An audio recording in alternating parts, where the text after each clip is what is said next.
Coming up next, The Crunch with Cam Slater.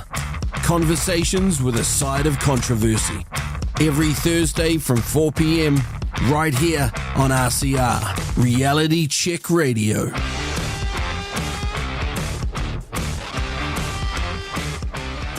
Good afternoon and welcome to The Crunch on Reality Check Radio. I'm your host, Cam Slater, and this is the place we crunch the political issues and cut through the politicians' spin. Now, today we're going to manage something other media have failed at. We're going to talk to a minister who has been under fire, challenging health professionals and repealing nonsensical laws passed by the last government. Costello is joining us to discuss recent developments regarding tobacco control legislation, and will explain her rationale behind those changes. And then to cap that off, we're going to have a talk to the chief economist from the New Zealand Initiative, Crampton, about those changes in tobacco control, crunch some numbers, and hopefully we'll be able to bust through the spin on both sides of the argument. Naturally, we'll hear from Cam's buddies, and I think this week we will see what they have to say about their on-the-ground observations of the health of the economy, what their friends are saying, where is the pain, what they've seen recently, and are there any patterns that they're detecting. Of course, we'll have the whale bag to get your feedback as well. Don't forget to send comments to inbox@realitycheck.radio or text to 2057. And before I get talking with Casey Costello, it's time for one of my favourites. It's Lucky Man from The Verve. Today, I want to talk to you about something that cuts to the core of who we are as individuals and as a society: truth and integrity. In a world where misinformation and deceit can spread like wildfire, choosing to not participate in the lie is more than just a personal choice. It's a bold and necessary act of resistance. Let's face it, we live in a time where lies are not only tolerated, but are often celebrated. Whether it's in politics, media, or even casual conversation, dishonesty has become almost second nature to many. But here's the thing. By refusing to take part in these lies, by choosing to uphold the truth, you're doing something powerful. You're challenging the status quo. You're setting an example and contributing to a culture that values honesty and trust. Lies only thrive in environments where people are either complicit or passive. And when you refuse to spread falsehoods or support deceitful narratives, you're making a statement. You're showing that integrity still matters. And this might seem like a small personal act, but it has a ripple effect. Your courage to stand up for the truth can inspire others to do the same, gradually eroding the foundation of dishonesty that so many people have come to accept. Integrity, my friends, is the cornerstone of character. It's about aligning your actions with your values and beliefs, and even when it's hard or unpopular. When you choose not to participate in the lie, you affirm your commitment to living authentically and honorably. And this isn't just about respect for yourself, but for everyone around you. Because true progress, real understanding, can only be built on a foundation of honesty. Now, I'm not saying this is easy.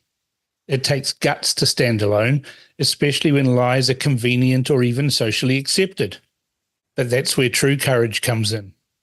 It's in those moments of quiet defiance, when you choose truth over comfort, that you show what kind of a person you really are. This isn't about grand gestures. It's about the daily, steadfast commitment to what is right. Choosing truth also protects your peace of mind. When you engage in deceit, it eats away at you. It creates internal conflict, guilt, and a sense of disconnection from your true self. By rejecting falsehoods, you maintain your inner harmony and stay true to your values. This kind of clarity allows you to navigate the world with confidence and a strong sense of purpose. And let's not forget the broader impact. By not taking part in the lie, you contribute to a more honest and transparent world. Each act of integrity strengthens the social fabric, encouraging others to value and uphold the truth. Imagine a society where deceit is less likely to thrive, where people feel empowered to speak and live their truth. That's the kind of world we should be striving for. So how do we do this in practical terms? Well, it starts by being mindful of the information you share and endorse, be it on X or Facebook or any other social media platform. Question the sources, question the motives. Look at everything behind what you see and hear, and speak out against falsehoods when you encounter them. This vigilance helps prevent the spread of misinformation and promotes a culture of critical thinking and truth-seeking. It also means holding yourself to the highest standards of honesty in your personal and professional life. And yes, this can be tough. Honesty sometimes leads to difficult conversations or uncomfortable truths. But let me tell you, the long-term benefits of living with integrity far outweigh the temporary discomfort. So remember this: let the lie come into the world, but not through you. This is a profound act of courage and integrity. It's a commitment to truth and personal responsibility that has the power to inspire others and foster a culture of honesty. By refusing to participate in deceit, you're upholding your values and contributing to a world where truth prevails and integrity is valued. Stand firm in your commitment to honesty and let your actions speak volumes about your dedication to truth and authenticity. The world needs more of that, now more than ever. Thanks for tuning in to RCR, Reality Check Radio. If you like what you're listening to, or even if you don't agree with what you're hearing, you can get in touch with us by texting us your message at 2057. That's 2057. Or if you'd rather email us, you can at inbox@realitycheck.radio. We'd love to hear from you, so get in touch with us now. Casey Costello has been under fire for being the minister responsible for undoing the previous government's draconian and, some say, nonsensical tobacco control regime. She's also changed how heated tobacco products are taxed, reducing the excise tax to make these safer products cheaper for consumers. We have her on the show now to discuss all that and a little bit more.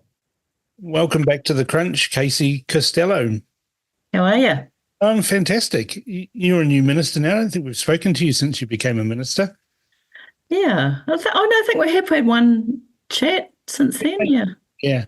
But you've been under fire a lot recently, particularly around tobacco, and that's what I wanted to talk to you a little bit about. Yeah. I had on the show about 3 weeks ago Mari Glover, and she was talking about evidence-based tobacco control, and we got into this rather long discussion, and we're going to probably have to have another discussion because it was so long and in depth about particularly around heated tobacco products. And she was telling me this amazing evidence that she's got from Japan and Korea around heated tobacco products, and the reason why they have heated tobacco products is a legal reason for it.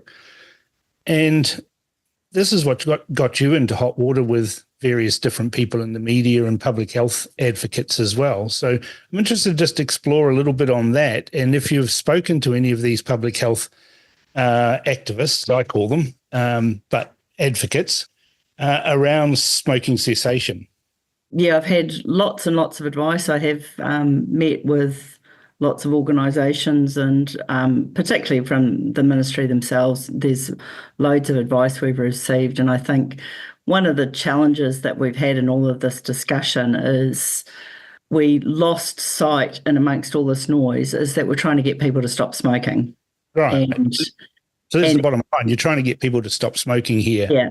And I think all of this, noise around what we should do and shouldn't do and evidence-based, and when you look at the statistics, if we'd sort of gone back and gone, okay, we're going to introduce vaping as a cessation tool, I would suggest all of the advocates would have said, no, you don't want to introduce another product. But in the last 3 years, we had 229,000 people quit smoking, and a third of them were Māori. And the biggest change that we had in recent years is vaping. And you look at all the statistics, how we've tracked. So we recognise that cessation tools beyond what was already being introduced through the quit smoking programs have helped. And therefore, as we track down this path of getting down to, and all the statistics show, we are now dealing with the age group between 45 and 65 that are hardcore long-term addicted smokers. And everything we're doing at the moment is about looking at the tools or less harm products that can be used as a cessation tool. And that's what it is. It's a cessation tool. And we know, and no one can deny, that smoking is the highest harm tobacco product. And therefore, we're trying to get people to shift away from the highest harm to reduced harm product. And that's the discussions that we're having. So you're seeing it as these products, including oral nicotine pouches, we'll get onto that a little bit later, but oral nicotine pouches and heated tobacco products and vaping as an interim to wean people off being addicted to the little white cancer sticks. Yeah, as a cessation tool. And I think one of the challenges that we had in all of these discussions was, while we were talking about anti-smoking, it kind of conflated into anti-nicotine. And we know nicotine is addictive, but we also know nicotine has some health properties, which is used in medical processes as well. So we have to balance the conversation. And when you're dealing with addiction, we're dealing with a pathway off that addiction. And that's the discussion. And I think what was difficult was that there was a whole bunch of noise in this space, which lost us the ability to have sensible conversations. So I've just spent the last week travelling the country, meeting with the quit smoking providers, the people at the front line dealing with the addicted smokers. And they're talking about people who have tried, 20 plus times to quit. And so now we've got to look at what is the thing that we can get people to try one more time. Those that are all whakamai and they just can't, I'm ashamed, I've tried, I can't quit. I've tried all that before. What is the thing that would help them give it one more crack to quit? What is the program? What is the advertising? What is the marketing that will get those people to quit? And so when you speak to the frontline people actually dealing with the addicted smokers, it was really useful to understand what are the challenges, what are the tools they need, how can we help, all of those sort of things. And that's what we're dealing with at the moment. I live in an apartment building. You're not allowed to smoke in the apartment, and I'm a cigar smoker. And the reason why I'm a cigar smoker is because I had a stroke. Now you're probably thinking, oh my God, why would you start smoking cigars when you had a stroke? Well, when I was in the hospital, I researched how to, I asked the doctors, the neurosurgeons, all the specialists, what causes a stroke? And they said, well, there's a combination of things, but high blood pressure, stress, and a lack of neuroplasticity. And I focused on the lack of neuroplasticity because I can remove stress, I can remove, lower blood pressure, do all those things. But how do you increase neuroplasticity, your brain matter? So I started researching it while I was in the hospital, and I found that nicotine is the single most effective tool to increasing neuroplasticity. And I thought, well, I don't like smoking. Smoking's horrible. I hate cigarettes. They're awful. I didn't want to wear patches. I didn't want to chew gum. And you actually have to be a smoker in order to get those anyway. You can't just rock into a store and buy them. Yeah. But I can buy cigars. And you don't actually smoke cigars. You don't draw it into your lungs or anything like that. But the oral receptors in your mouth absorb the nicotine, and voila. And I put that down. Massively increasing my nicotine in my body is giving me the ability to heal and repair the damage from the stroke. But if I say that to anybody in this smoking cessation thing, they just like turn on me. Mm. They say, well, you're still in the thrall of big tobacco, or you're still addicted to nicotine. Nicotine's awful. Yeah. And it saved me. Yeah, and that was part of the challenges we had in the conversation. Mm. And I'm a practical person, and it was about what is the thing we need to do to get people away from cigarettes and start them on a journey off the cigarettes. And, we've increased the prices. We've done everything, and they're still determined, and I was talking to smokers, they will give up food, they will give up heating in order to smoke. So this is an addiction, and we have to deal with it as an addiction. And that was part of the looking at the methods. And the things that we undid, which was, we've spoken about before, the things that we repealed were not in place. And yet we had achieved smoking rates in New Zealand of 6.8%. So there's very few countries, and we never even got to celebrate that. We were one of the lowest smoking rates in the world. The UK is twice the smoking rate we are. Australia is about 10% or 12% now. Canada's nearly twice as much as us. There are few countries, one of them being Sweden, which was lower than us. And that was the differential. What do they have that we don't have? What can we learn off countries that are doing better smoking rates than us? And that's the part of the reason about looking at other products that might help people to quit smoking. Yes, the heated tobacco products, Mari Glover explained that they couldn't introduce vaping into Japan because their law says that nicotine can only be contained in a naturally occurring substance, i.e. tobacco. So you can't introduce vaping that's got nicotine in it. That would reduce harm and do all of that, which left them really with heated tobacco products. But the results in Japan and Korea are stunning. Like more than 50% reduction in smokers in 3 years. That's huge. Yeah. And once you're off cigarettes and now you're on to something else that's less harmful, then it makes it easier to go the next step and quit. Yeah.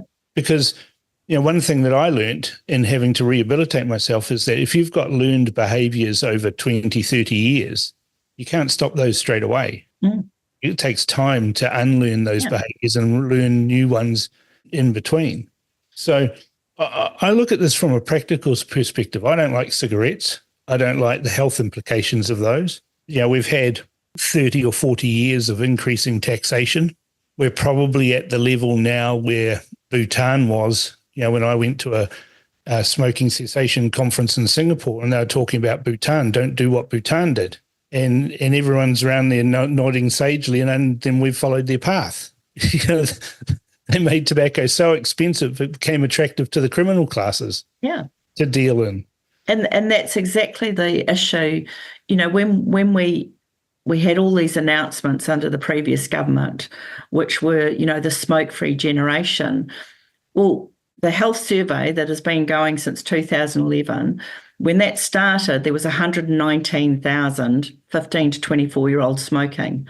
There's now 19,000. So we virtually have a smoke-free generation. By natural, it's just not attractive. Now, if you see a young smoker, putting vaping aside, if you see a young smoker, they're like a unicorn. It's like, are you serious? You're smoking? So we've already achieved the smoke-free generation. Then you go down the path of the reduced retailer. Now, the reduced retailer was going to do exactly the same as increasing the price, because if you're addicted, if you take away my local store, I will still drive the extra 50 kilometres or 75 kilometres to a store that sells it, or I will go to black market tobacco. And that's the part that frustrated me the most, is we know the poorest that can least afford it are our most addicted smokers. And we were going to put another penalty on them by, instead of attacking the demand, we were going to attack the supply. And I was Minister of Customs. I saw the spike in illegal tobacco imports. We could see the black market was growing. You could see, I live in South Auckland, you could see where you could buy they're selling individual cigarettes because people can't afford to buy the packet. That's the type of reality that the real world was living in, not the world of sound bites. And so I was determined to shift things around and look at how do we reduce demand, and that's with dealing with the addiction and putting in the systems and the products and the options in place to enable people to quit and head down that pathway. And that was what all this noise, and looking at other products as, because the smokers I spoke to, vaping wasn't working for them. They already have respiratory issues. They don't want to be sucking in. This is the problem they were dealing with. So then what other options can we look at? And that was where we're continuing down that path now. So if you're currently a smoker and you don't want to look at vaping, you probably don't also want to look at heated tobacco products. What does that leave you then? Currently, there's patches and gum, isn't there? Yeah, and there's a couple of different things. There's some, when I was talking to the quit smoking providers, there's a mist thing, and there's a couple of other products that aren't supplied in the quit smoking program. So they're funding them themselves. So we're looking at other products that are also on the market that may work. And then we look at, and that's the piece of work we're working on at the moment, is what other products, and that's where you look at the pouches and things like that. But if we're going to introduce something else into the market, we need to be very sure we've got a regulatory regime that actually works if we're going to introduce other products. And that was why it's going to take a little bit more time to look at how. But heated tobacco was already in the market, like we already had that in New Zealand. So that was reducing the excise tax was a way of trying to create a price differential between cigarettes and heated tobacco in order to create some differential. And that's a trial for a year, and we'll look at what that does and whether the impact on pricing has been passed on and whether there's been an increased uptake in it. But that's something that was already in the market, so we could deal with that. What about, and this is again something that Professor Glover raised with me, that some of these products, smoking cessation products, or alternatives to cigarette smoking, and we'll say that's heated tobacco because that's the only one in the market that is currently available, apart from vaping. But for vaping and for heated tobacco products, my understanding is you're not allowed to even advertise for those things. You're not allowed to say that this may help you get off cigarettes. Yeah. And so it's like a little secret. If you're really interested in doing something else, that you might start trying to seek alternatives to smoking, but you can't find any information on it because the makers of those products aren't allowed to advertise it. It seems counterproductive to me. Yeah, and that was part of the discussion around meeting with the quit smoking providers and looking at what the process is, what are the triggers that help people work on, and this is part of how this regulatory regime, because even a store selling cigarettes can't say you could try vaping. That's how restrictive it is. So those are the things that I really want to see in terms of what this regulatory regime looks like moving forward, is what can we do that's a practical assistance to kind of get people away from smoking, and how we circulate that information, how we make the information available is going to be a big part of that program of work. And I imagine the same push is going to come if you look at introducing, the pouches or the oral nicotine pouches, things like Snooze and Zyn and whatever other brands there are out there. Those are the two I know the most of, mainly because, I use them. Yeah. And that's, again, Sweden is already at 5.8%, so they're 1% lower than us in terms of smoking rates. And that's the one differential that we can see between their market and our market. And that's where, we want a balanced conversation around what, we're not saying these products are without harm. We're just saying on the spectrum of harm, they're much lower, and there's no denying that they're much lower in harm. And the objective has to be about getting people to quit smoking. And, the argument is, how much effort do you put in people who are that stubbornly committed to smoking? Well, that's, the cost to the health system is enormous. So the more we can get people to stop smoking, the better we are as a country. So it's worth the investment as far as I'm concerned. But it was really frustrating that all of these conversations, like I'm having with you, just didn't happen. It was just this, we conflated vaping in with the smoke-free and all of the noise around this. And it was frustrating because, just like you, I'm a practical person, and about let's have some sensible conversations and look at what was the unintended consequence of what we were putting in place. And New Zealand needed more than, the soundbite smoke-free generation, and the reduced retailer methodology was just, the frustrating part, which was really evident when we started looking at what was going on. So we didn't have an enforcement regime in place capable of dealing with enforcing 600 retailers and making sure no one else was doing it. We just didn't have the capacity. We actually won't be up to full strength until the end of this year in our enforcement team, the budgeted enforcement team. So all of the lack of enforcement in vaping and all of these things that were going on were what I inherited, and I could see we were having a big problem because we just didn't have the systems in place to deal with it. So the other part of the work is, what if we put in a regulatory regime over who can sell these products? Where should that sit? Who should be making those decisions? Should that really sit with health, given that health's got a few other things to worry about, or should it sit with an enforcement regime like liquor licensing? Where would it sit? And that's the stuff that I'm wanting to make sure that if we do something around regulation, that it's enforceable, that the law makes sense, that it's manageable, and we don't end up, which is our current environment, where we're largely just fining 18-year-old shop assistants. We're not actually going after the business owner. We're not driving accountability. We're not revoking license to sell or anything like that. We're just, issuing fines to people that, really isn't going to make a shift in the difference. So that's the stuff we've got to work on moving forward. Your other hat is Customs Minister, and you mentioned about illegal tobacco. Now, I might be slightly wrong on the percentages. My understanding, though, is of all the containers that come into New Zealand, only about 7 to 9% get checked. Yeah, it's slightly, it's not quite like that now. It used to be that, containers were targeted based on a percentage of but now it's a lot more intel driven. Yes. We're actually intercepting a lot of stuff before it even comes to New Zealand. So we've got really good working relationships with overseas ports. So Customs works really closely with them, and it's a lot more intel driven. So there's a lot more. So rather than targeting containers that we know don't represent minimal risk, we go after the shipments that represent much higher risk from ports and trading lines that would represent greater risk to us. And I think the big thing is that actually that's the intelligence behind this has increased immensely through our strategies around intel and international cooperation. And, I think full credit to Customs in terms of the relationships they've built overseas that enable us to be a lot more scientific about what we're doing, which is, good progress.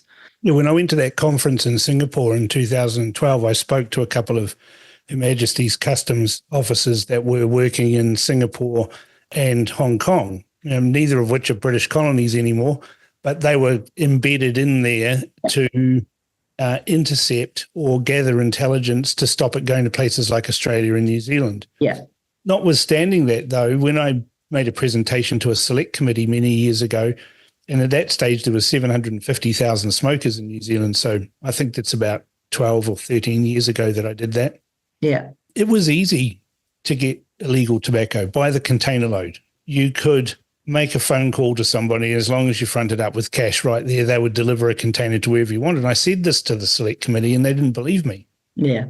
I could have organised a 40-foot container of illegal cigarettes to be dropped at the place they were holding the select committee. And that was really evident with, and what we're now doing, because there's a lot more targeting, you can see they're being a lot smarter about, so, the tobacco that's coming in now is being hidden and concealed in other packages and things like that. So it's not as blanket as that. So they're actually being a lot smarter. But we also get a lot coming through post and all those, initiatives. And so there was a big increase in tobacco enforcement, that increased the port presence by customs over the last few years. That's enabled a lot more targeted approach. So we are intercepting, and you can see that in the stats as to how much we're intercepting. And we're not naive enough to suggest that we've got it all, because I know where these cigarettes are being sold, but that's the challenge, is that we've just got to keep pushing and pushing on it. So therefore, again, it's about attacking the demand. If we can reduce the demand, then all of these illegal markets go based upon they're out to make money. It doesn't matter what they make money off, whether it's drugs, whether it's tobacco, wherever they can generate income, they will do it. And so tobacco became one of the ones that was massive. And it was just when you highlighted that about, the number of smokers now, we actually are down to 280,000 daily smokers in New Zealand now. So that's why we're really clear. So to achieve our 5%, we need 80,000 people to quit smoking, which sounds like a lot, but we had 229,000 over the last couple of years. So we know that we're on track to achieve those kind of numbers. And that figure was from June 2023. So, between now and the end of 2025, I'm very confident. But the challenge will be that we want that across all population groups, and we still have about 17% smoking rate for Māori. And so we've got a lot of work in that. That was, again, the conversation I was having, is that, why put something blanket across the whole country when the whole country is virtually at 5%, when we need to target Māori and Pacifica? Don't we need to do something that's targeting those groups? And that was the point I was trying to make, is let's invest in where the effort needs to be committed at the highest needs. You mentioned that everybody's making money, even on the illegal cigarettes. Everybody's making money, and even on legal cigarettes, everyone's making money, from the tobacco company to the retailer. The only person who's not making money is the end user, but the government's making money on that too. So if we have this drive to have smoking cessation completed, smoke-free across the entire country, and that's acknowledged to be less than 5% of the population, that has knock-on fiscal issues for the government's coffers, because you'll hear people say, we're putting the excise taxes up to stop smoking. But the reality is that money doesn't go into entirely smoking cessation programs. It goes into the general fund, and it's in the order of $1.4 billion is the last number that I heard per annum. If you drop that even further, that's going to have a fiscal impost. Now, that's not a reason to not do it, but it is going to have a problem for forward planning. If we end up with a smoke-free country, essentially, we're now no longer going to get $1.4 billion worth of taxation that we can spend on other things. Yeah, and that was it's got to be recognised, but you also knock on effect that if we can attack that when we know how much smoking costs our health system and how much it costs, from a crime perspective, all of those sort of things, if we can start pushing forward, then it's really hard to quantify, supply and demand. But yeah, that's the nature of the beast. That the smoke-free target was introduced in 2011. So, we've had 14 years of, tracking downwards, and the country's coped with it. So I'm pretty sure it's a big drop. 2011, I made that presentation to the select. Yeah, that would have been, about 750,000 smokers, and you're saying it's now 220-something smokers. 280,000 at the moment. 280,000. Well, that's more than a 50% drop. Yeah, and that was what was so frustrating in all this noise. We were doing so well. And, the frontline workers delivering quit smoking programs, they got all lost in this noise.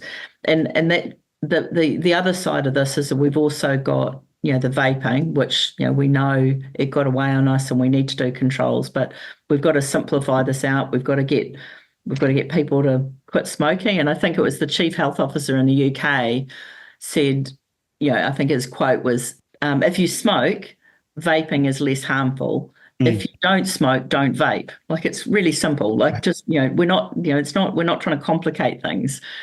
And that was the conversation, is that vaping and smoking all got conflated in together. And so we've got this program work to deal with vaping. There is a little bit of a moral panic over vaping as well. I mean, I don't find it particularly pleasant myself, but there's this uproar that, kids are vaping. Well, they used to go on about kids smoking behind the bike sheds. Now, I know there's not many bike sheds left in New Zealand anymore because we've all become sooks and have to be driven to school. But it's not going to stop kids being kids. And if when I was growing up, if something was illegal, you wanted it. Yeah. I'm under 16 now. I can't buy cigarettes. Yeah. Well, I want some. That's exactly it. And that was that conversation. And Ash, the anti-smoking group, they've been around for decades, and they're very rational and calm. Yeah. So one of the things they're now doing, which is they do a year 10 survey. They've been doing it for years. That's 14 and 15-year-old students. So they do this annual survey about smoking and vaping rates, and they're the ones that are saying, like, we're less than 1% young people vape. So we've 1% smoke, but we've now got this vaping issue.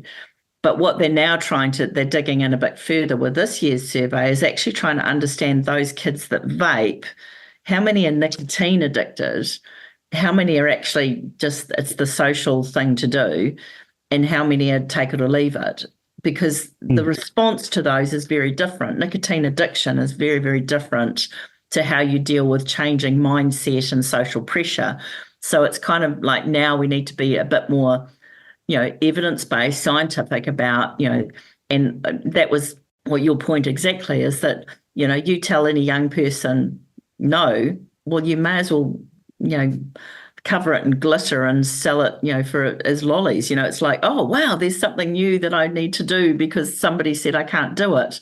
So we have to be really rational and practical about how we deal with these approaches. And I had a lot of challenge in this space, and, vaping, is, what are you going to do to stop my child vaping kind of conversation? Well, if you can't stop a child living in your house from vaping, I don't think the government can do much to stop your child from vaping, because this is about a whole range of things. But the government has a role to play in making sure we've got good, sensible regulation and legislation in place around how we control these products. You could treat it as a food product, really. Yeah. What we've got to make sure that what's in these products is safe. Right? Nicotine is safe. Yes, it's addictive, but it is safe. Professor Glover was telling us about, there was this perception that came about from some doctor saying something in the 1800s that 50 milligrams of nicotine would kill an elephant. And she says it's not even true. It's not even remotely true. Some cigars have 50 milligrams of nicotine in them because they're big cigars. So it can't be true. But yet that was an urban myth that's propagated throughout the whole thing. So, from my perspective, wanting to see rational legislation, sensible, governance of these products, is I want to see sensible counter arguments as well, not sloganeering or things that are fanciful or made up. And this is the trouble I'm having. I can get you on the show to talk about this. I can get Professor Glover on the show to talk about this.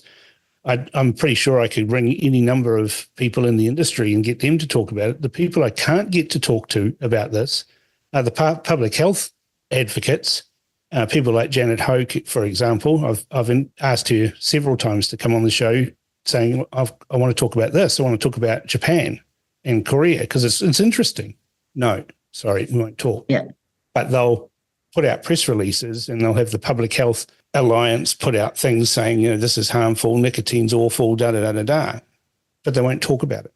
And that's what I want people to talk about. And that was, I just say that and sort of summing up the experience is that, there was a lot of noise, and I, and I mean, even when I did the tour around the country, I showed the cartoons attacking me, but it was just noise. At the end of the day, what's important is the people actually delivering the services and the people who are actually trying to quit smoking, and all the political rhetoric and, it was just, I mean, it's just water off a duck's back.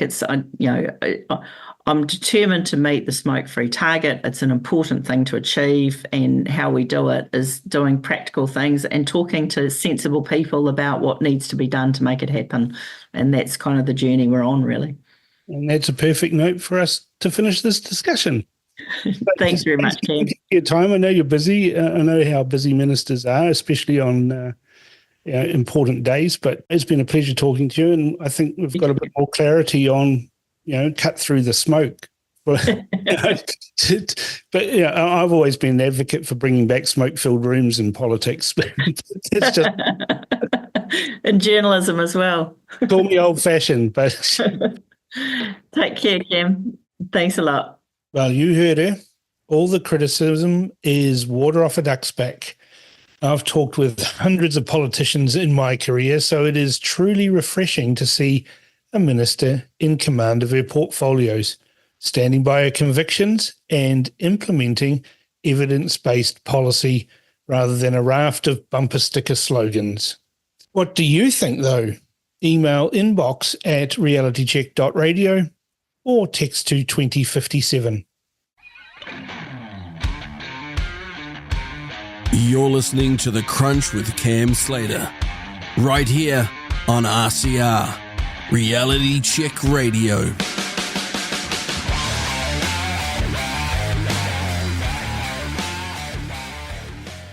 Eric Crampton is the chief economist at the New Zealand Initiative, and he's researched and written numerous articles about tobacco control and how rhetoric has advanced beyond evidence. Let's see what he has to say about the economics and policy settings regarding tobacco control in New Zealand. Dr. Eric Crampton, welcome to The Crunch for the first time. Great to be here. Now, Eric, I've been doing a bit of a deep dive into tobacco policy. I got a bit of a personal interest in that because actually tobacco helped me heal from a stroke via nicotine. And I've seen the attacks on the minister by various different public health advocates, let's use advocates as a word, that also seem to smear or try and connect the minister with a particular tobacco company. And I was looking at the whole issue there and the screaming and the gnashing of teeth and all the rest of it. And I'm sitting there thinking, some of this doesn't add up based on my experience. So I thought, well, let's get someone who's got down into the weeds on the numbers. Let's get a subject matter expert in the economics of tobacco control and health outcomes, and let's have a discussion around that and see if we can't find what it is that I seem to be missing. I can't get a public health advocate to come on the show to talk about it. They're paid by the public. You would think they would talk about their research, but no, they don't want to show they're working and they don't want to show their homework. And that always raises red flags for me. So I'm interested in your thoughts on that. Let's start initially with the furore over heated tobacco products and the supposed tax cut that's been delivered to Philip Morris and benefited their bottom line, which is the strap lines they were using. Okay, sure. That's a fun one. So at least I guess to start addressing that one, we need to think about why tobacco excise is there in the first place. So the normal arguments around it are on two grounds. One, that smokers cost the health system a lot of money and so should be contributing to a fund basically to cover the cost that they impose on everybody else who doesn't smoke. And two, that even if there weren't effects through the public health system costing other people money, that smoking is a bad thing, nicotine dependence is a bad thing, and that excise might be used to discourage people from doing things that hurt themselves. All right. Now, we can argue about either of those premises, but let's take them as given for now and say that that is an ethical framework, and we'll just work within that for now. Yep. Within that framework, you would want, I would think, to have higher excise rates on products that are more harmful and lower excise rates on products that are less harmful. So basically a graduated taxation system. But there should be no tax on water, for example, right? Because water is good. That's right. And well, there's a fun corollary in the alcohol excise literature. So one of my favorite footnotes in a report on this stuff was from the review on Australian taxation overall.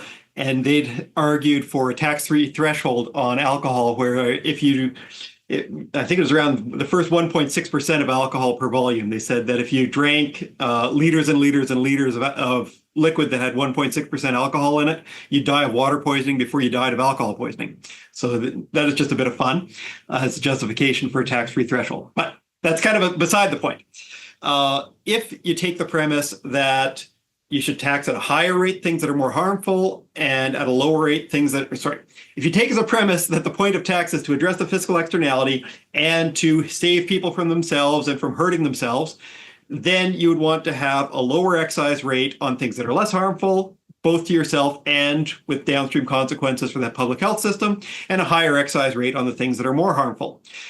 For a long time, smoking was mainly cigars and cigarettes, and they have had a lower excise rate on cigars than on cigarettes, so slightly lower. It's something on the order of $1,600 per kilo for cigarettes and about $1,200 per kilo when it's in cigars and cigarillos. I'd have to double check the numbers, but those are the numbers in my head. It's around there.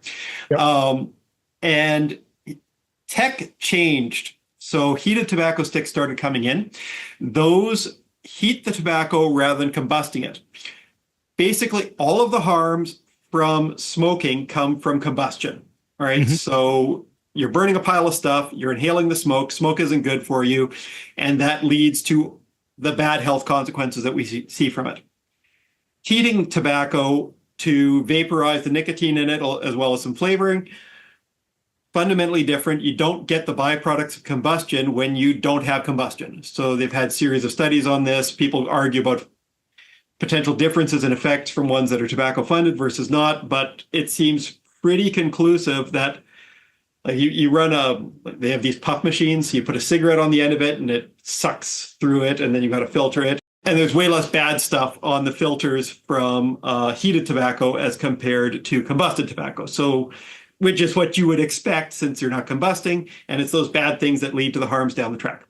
So you should want to have a lower excise rate on heated tobacco as compared to combusted tobacco. How much lower? It depends how much less harmful you think it is. It's probably on the order of like maybe 10% as harmful as a cigarette to maybe 40%. It's somewhere in there. I don't know you would want to go to the experts on that. Yep. But it's substantially less harmful than a combusted cigarette and probably more harmful than vaping. So you'd want to have an excise rate that reflected that. Mm-hmm. Instead, it's being excised as though it were a cigarillo, kind of cigar comparable, right, which seems to be a mistake. The public health advocates have gotten fairly upset about this, framing it as a tax cut. Now, in that view, I guess you'd have to really weigh dependence itself as being a massive harm. So if the thing that you cared most in the world about was people being dependent on nicotine on a regular basis, and you didn't care as much about lung cancer and dying from smoking and emphysema later on, then you might want to maintain kind of prohibitionist style policies against anything that has nicotine in it, which is a bit weird because we're still keeping excise-free vape, which I think is appropriate, where it's so much less harmful than smoked tobacco. So there's a bit of an inconsistency there. I think that they get upset about it because tobacco is still in it, and it's more clearly, it's obviously manufactured by a tobacco company. And I guess in terms of disclosures, like we're a membership organization, the initiative, where our funding is entirely on the membership subscriptions of something like 60 or 70 of the country's top corporates, and there's one or two cigarette companies in there. So as disclosures, if people want to get mad about that, they can say that I'm bought out by Big Tobacco or something. But this is just my honest read of the literature, having paid attention to this stuff for rather some time. It's just facts, isn't it? It's just evidence. And that's what seems to be missing from a lot of the discussions around all this. There's no evidence. There's you hear someone says, well, okay, well, what about Korea? What about Japan, where they've got no vaping because it's against the law to have artificial nicotine. Yeah. You can only have nicotine in a product that's grown, so that means vaping is completely out in Japan and Korea. But the law says that you could have heated tobacco. Yeah. And they've had a more than 50% drop in people smoking in 3 years. And the health benefits for that are enormous. But we're told by these health advocates that, oh, well, that's Japan and that's Korea. It's completely different, different culture, different. Well, actually, hang on a second. Their culture is to have more smoking. So if you've taken a culture like Japan and Korea that is pro-tobacco smoking, pro-cigarette smoking, and had a massive impact on that, wouldn't that work better for us? That's what I'm looking at it like, and I'm thinking that seems simple. New Zealand has had dramatic successes in reducing smoking rates, and it's been reducing over time, smoking rates, particularly among youths, but the drop accelerated after access to vaping became more normalized.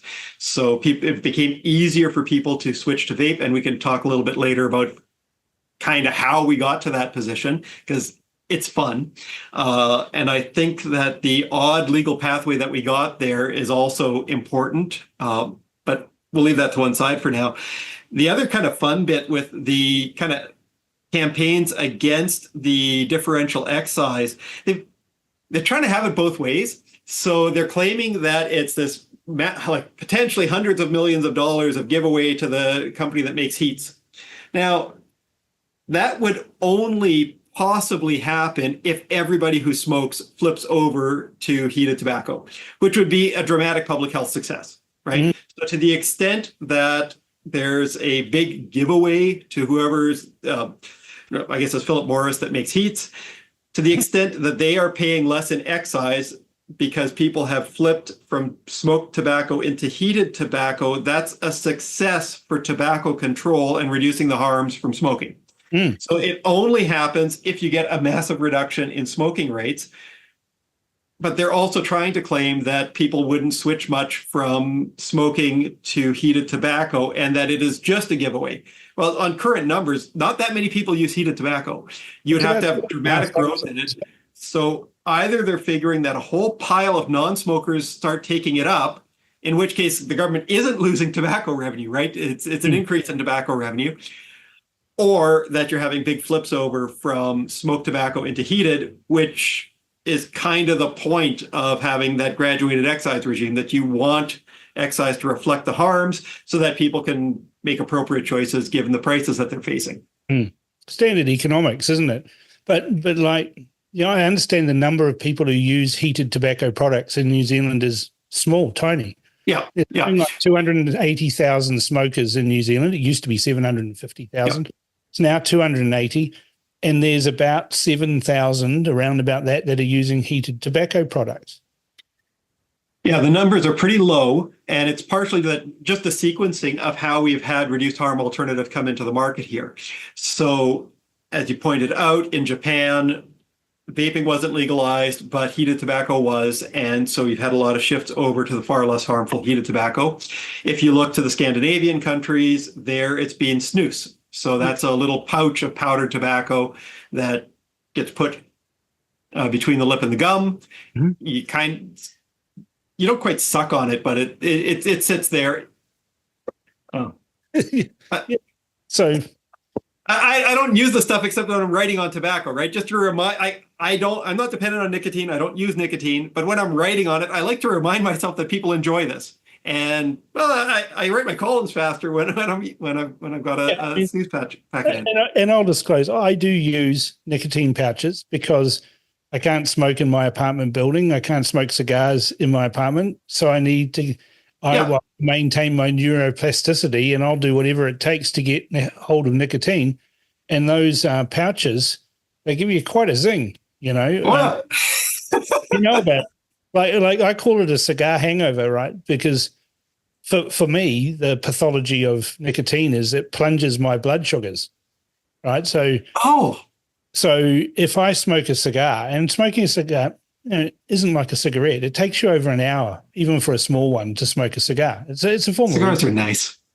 And but after about 15, 20 minutes, the nicotine's built up in your body. And that's why you get people who smoke cigars or don't smoke them very regularly, all of a sudden get a crash at about 20 minutes, and they say, I can't suck another breath of that in. And it's because their blood sugars have crashed. And their body's telling them, now stop doing this, right? But you can solve that problem when you're smoking cigars by having a Coke or a beer or something that's got sugar in it, right? So I use them because, A, it's healthier. You don't get cancer from nicotine, right? You don't. You get cancer from burning things and inhaling that.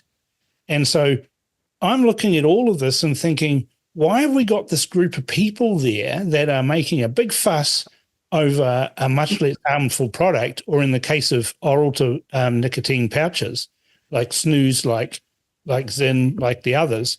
Why are they even protesting that and then saying, oh, it's because they've got nicotine in them and it's, oh, by the way, they're sold by big tobacco? Those aren't rational reasons to keep taxing those products. Well, I suppose if I were to imagine myself as one of the University of Otago people and try and make the best argument that I could in favor of their position, it would be something along the lines of nicotine dependence is bad into itself. We know that tobacco companies lied in the 1980s, so we have to be careful about trusting claims that they're making now. That we know that increases in excise from 2010 onwards did help reduce smoking rates, along with ongoing denormalization campaigns, ad bans, all of the other things that they were doing to change the social milieu around this. That while vaping is good, it should not be the end game, that it should be in the fullness of time prohibited because of dependence issues. But for now, it should be allowed as an alternative to smoking. That there are patches that people can use if vaping doesn't work for them. We'll ignore that most people hate the patch. And the more reduced harm alternatives that are opened up, the more opportunities there are for people who wouldn't have been smokers and weren't going to take up smoking, given the reductions in it, to take up something that builds a dependence on nicotine, and that might have long-term health consequences that we don't yet know about.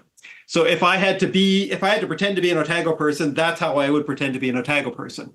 I think that their argument fails on kind of a few lines.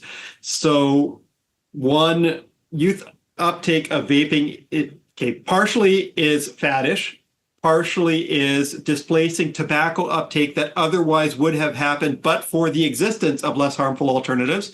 Youths take more risks in general. There's periods where people try risky things and then they fall out of it. Encouraging that such risk-taking be with less harmful alternatives seems an awful lot better than with more harmful alternatives. And the experience out of Scandinavia and Japan points to that these different ways of getting nicotine are probably going to wind up being important for different cohorts.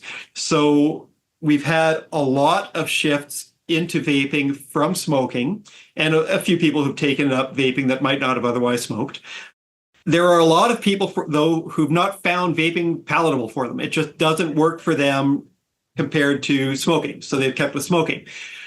Continuing to try and hit that cohort with ever-rising excise is a harm into itself. That it's a massive burden on disproportionately lower income households, because that's the cohort who continues to smoke, and rising excise continues to build opportunities for building a black market. So just today, there was a conviction of a trio who'd brought in about 500,000 cigarettes. Australia is having gang wars over this and fire bombings. It's entirely shifted to very organized crime there. I'd be hesitant to try and keep pushing it on through price channels, through excise, and some of the Otago people have started being worried also about the effects of continued excise increases. Increases in crime come as a result of that too, and organized crime sees tobacco as an easier win for them rather than dealing in cannabis or any other illegal substance. Well, sure. When excise is on the order of $1,600 a kilo, bringing it, and the penalties, the ones that were just convicted for bringing in 500,000 cigarettes with an estimated, I think it was $675,000 worth of excise foregone by the government, if those had been legal cigarettes otherwise.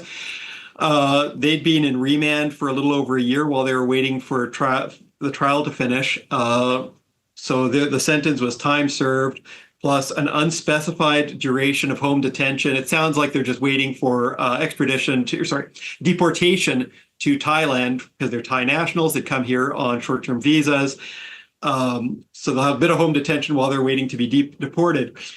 If smuggling like over $500,000 worth of tobacco gets you deported at most, but smuggling cocaine would probably have you in prison for a long time. Well, the one's going to be more attractive than the other, right? But also, that's not the first container load, or that's not the first. Obviously. But this is a thing that annoys me about statistics. Right? And you're an economist, so you live in the statistic world. I couldn't work out when I was at that tobacco control conference in Singapore.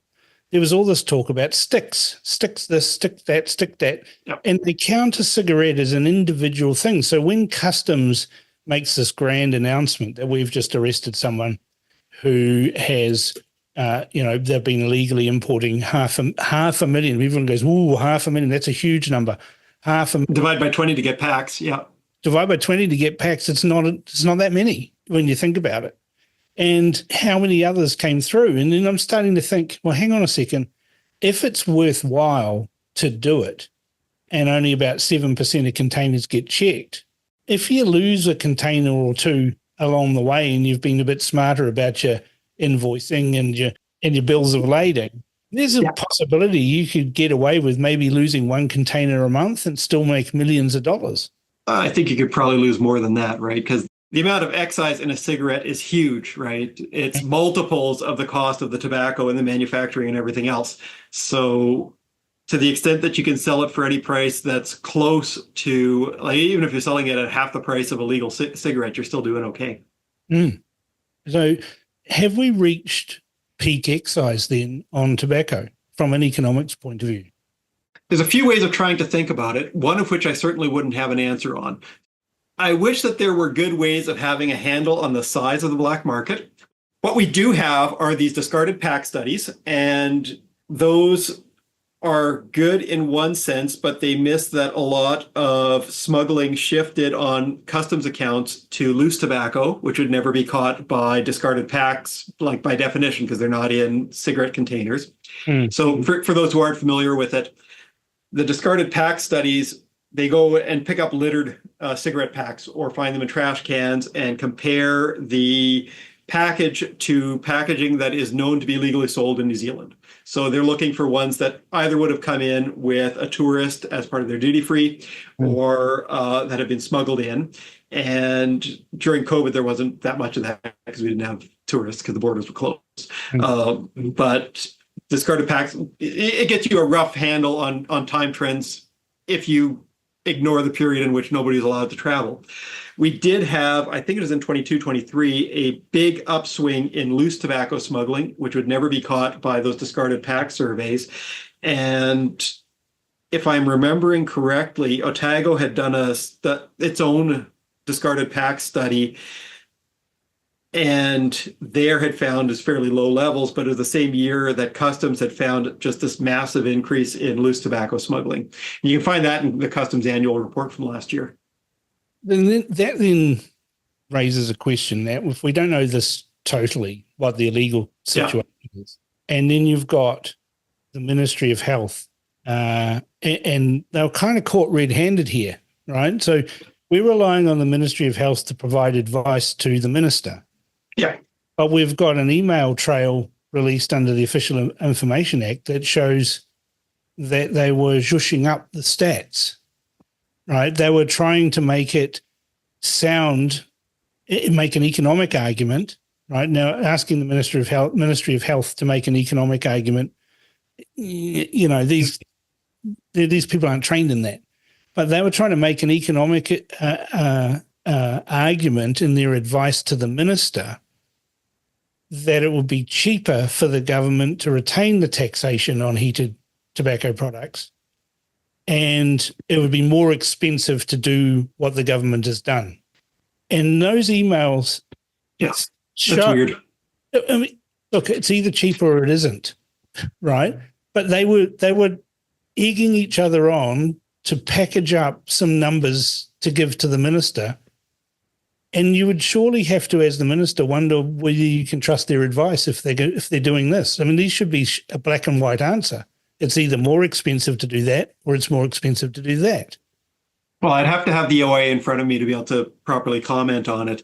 I suppose that if you expected that most of the harms of smoking are locked in for long-term smokers, and if somebody flips at age 60 after like 30 years of smoking to heated tobacco, they've probably already locked in those harms. And if they stop paying excise, well, then the government gets less money.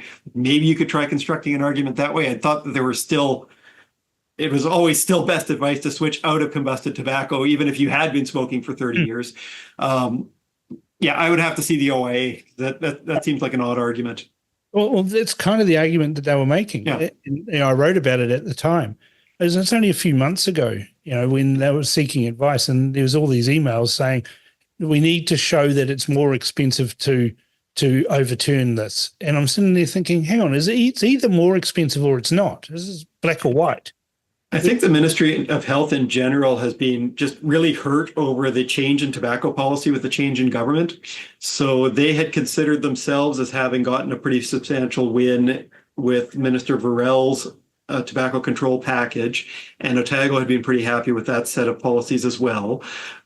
When that was rescinded, I think everybody on that side got a little bit nuts on it, that they were very quick to reach for kind of almost conspiratorial stories of why it happened, rather than the more obvious, like, ACT never liked the thing because like personal liberty grounds. New Zealand First was always skeptical about it, but they were in coalition with Labour before. And National was kind of split on it. And once it became obvious that the fiscal effects were substantial and they had a fiscal hole in when Winston wouldn't go for the foreign buyers tax, that the balance within National would have tipped on that. So the package got repealed. But the package overall was a very bad idea. We'd done some submissions on that and just looked at it at the time. Just for background, Minister Varel had a set of policies that would have mandated very low nicotine content in cigarettes, that would have sharply reduced the number of outlets that were allowed to sell tobacco, and that would have implemented a generation ban. So anyone that was born after 2009, if I'm recalling correctly, would never be able to legally purchase a cigarette. So in the fullness of time, the age would go up from 18 to 19 to 20, so that there'd be a generation that would never catch up with the rising age limit. Leaving aside the rising age limit that would have started binding in maybe 5 years' time, again, I'm trying to remember now because I benchmark it where, like, my son would have been allowed to buy cigarettes. My daughter never would have been allowed to under those rules. So just when she would have turned 18, so I guess 4 years from now, the VLNC rules, it's unclear that there's anybody that actually could have supplied cigarettes to the New Zealand market that met that standard. So the thing probably was going to collapse or have led to a change in the regulatory allowance on nicotine. My bet, yeah. My understanding on the very low nicotine tobacco is that there is one company in the world that has such a tobacco. 21st century, yes. Right. Only one company. It's an American company. So it's even worse. It's an American tobacco company. And they actually paid for some public health advocates to go and study their very low tobacco product. And then unsurprisingly, those people came back and then pushed that into Aisha Verrill's inbox. And that's how we ended up with that. So the very public health advocates who cry about big tobacco have actually been benefiting from big tobacco. I don't know who funded the studies on the very low nicotine cigarettes. we'd had a look. I can send you the link through later so you can put it up on your site if you like. The submission that we'd done jointly with the Reason Foundation out of the US on the VLNC rules. There were some problems in the VLNC studies that meant that you probably oughtn't extrapolate to what happens in a countrywide application of it rather than a few limited trials. But folks can look through it there. We've got a fairly extensive detailing of those arguments. Yeah, I mean, it seemed crazy. And then there was this massive outcry when the incoming government said, well, these things aren't in place yet, so we're going to cancel those. We're almost at the smoke-free generation. And I was talking to Minister Costello earlier, and she was telling me that, for the age group around 15 to, I think, 25, she mentioned, is there's only 15,000 smokers in that group now. There used to be 115,000. They are technically under the 5% threshold, which is recognized worldwide as being a smoke-free generation. And they're the ones that you want to target. You don't want to get kids started on cigarettes early, right? You don't want them started on cigarettes at all. So if they're in a smoke-free, using the technology, using the terminology, haven't we won the battle? Well, it looked like we were on track to be hitting that 5% regardless. And you could also look at the submission. I guess when we're talking about the public health people, we probably need to differentiate that a little bit. So it almost feels like there's war within the public health community on this issue. So you've got one set that view dependence itself as being a terrible harm and are very skeptical about harm reduction claims for reduced harm alternatives. There's another group that are less worried about dependence per se because lots of things generate dependence like coffee, and that you feel bad if you haven't had it compared to if you have, but aren't inherently harmful in the same way. And shifting people into reduced harm alternatives that don't cause cancer for them is a lot more important. So it's been fun watching the submissions from Action on Smoking and Health. Professor Beaglehole there has been very good. Ben Uden there has been good. They have been consistently putting up an approach that's grounded in harm reduction, trying to get people to flip to things that aren't going to kill them, and then wondering to what extent we ought to be considering low-scale dependence as a harm substantial enough to warrant these other measures that are being put in place. So they'd been less free. You wouldn't want to paint them as having supported all of what National did when they came in, but they were a lot more realistic about that it wasn't going to affect progress to 2025's smoke-free goal, that the stats were on track anyway, and that what National had committed to in coalition on looking at legalizing snus. So like the packets that we both put up, we would have had to have gotten them out of mail order from abroad. I got mine on my last trip to North America just because I wanted to see what that was like, right? Opening those up so that people have more pathways out of something that's really harmful can be good.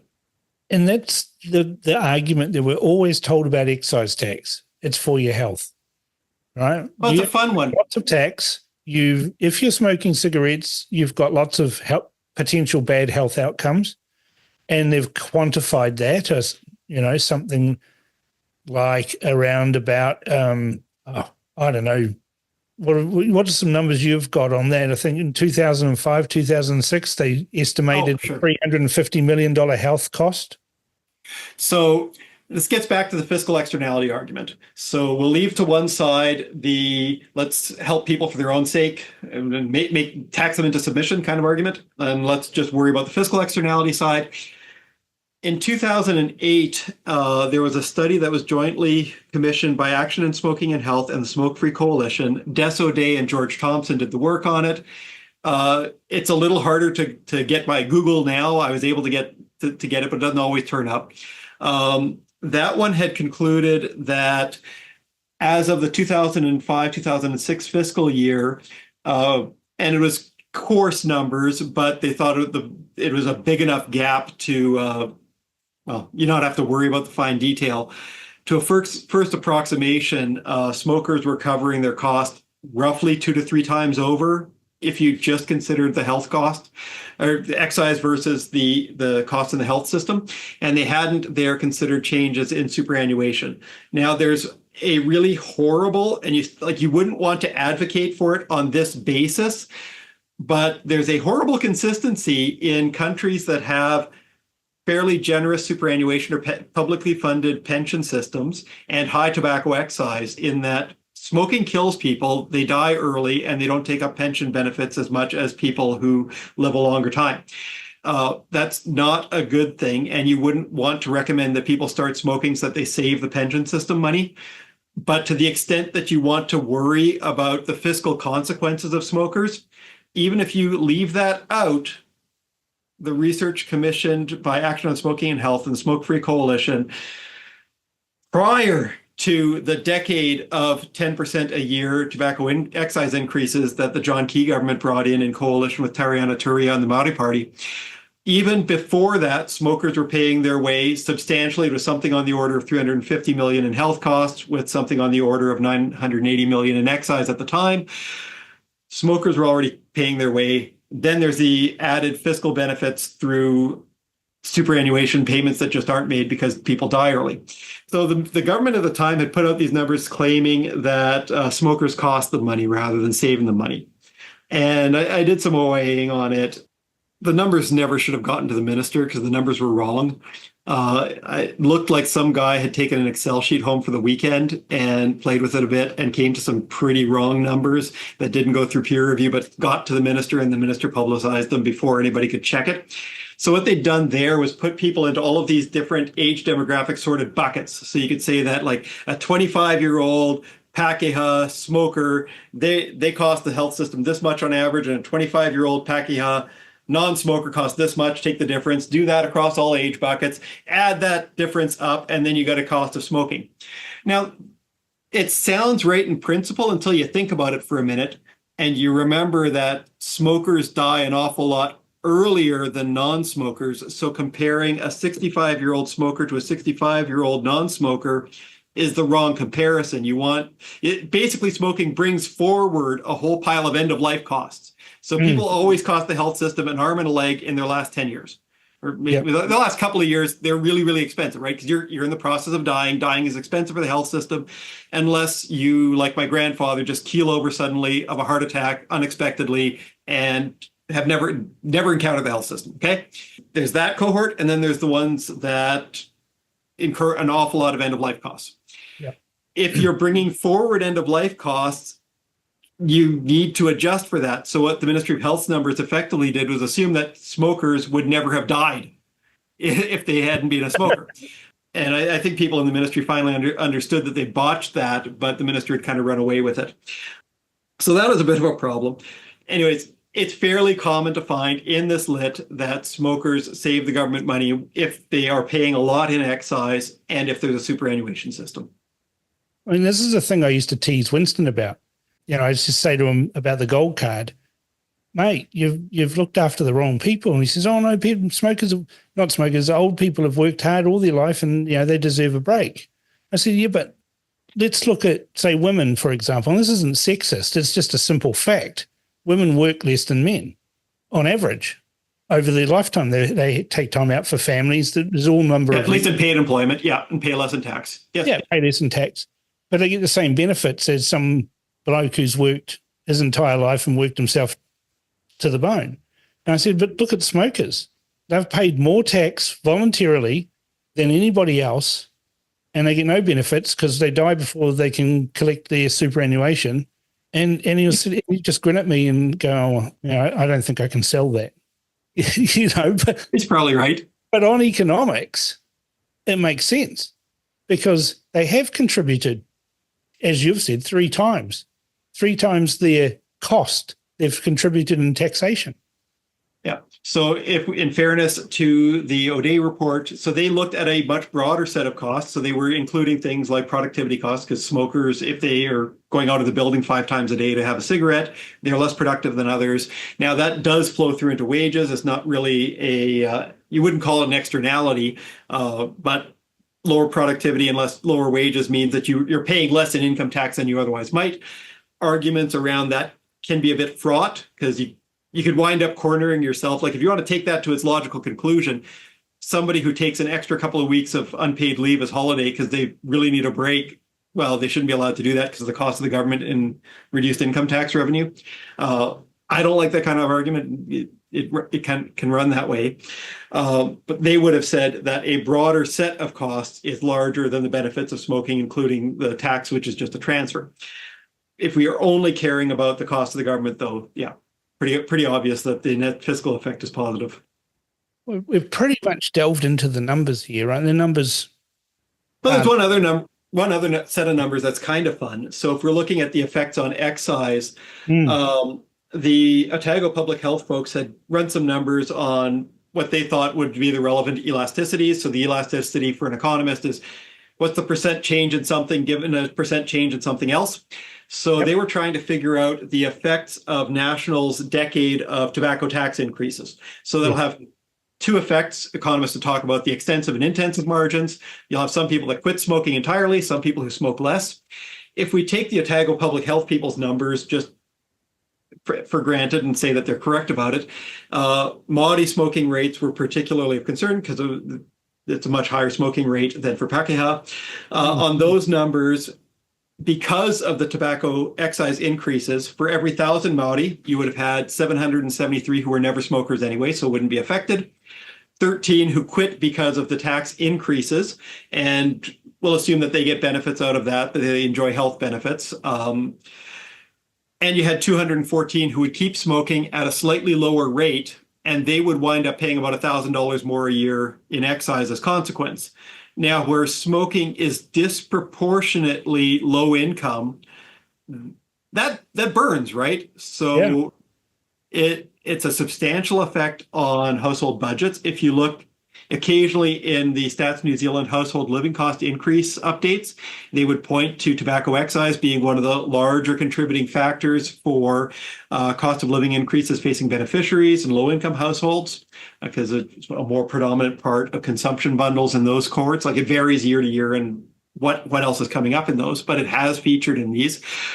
You start weighing these harms, and I really prefer measures that open up less harmful ways of accessing nicotine to measures that continue punishing low-income households for continuing to smoke.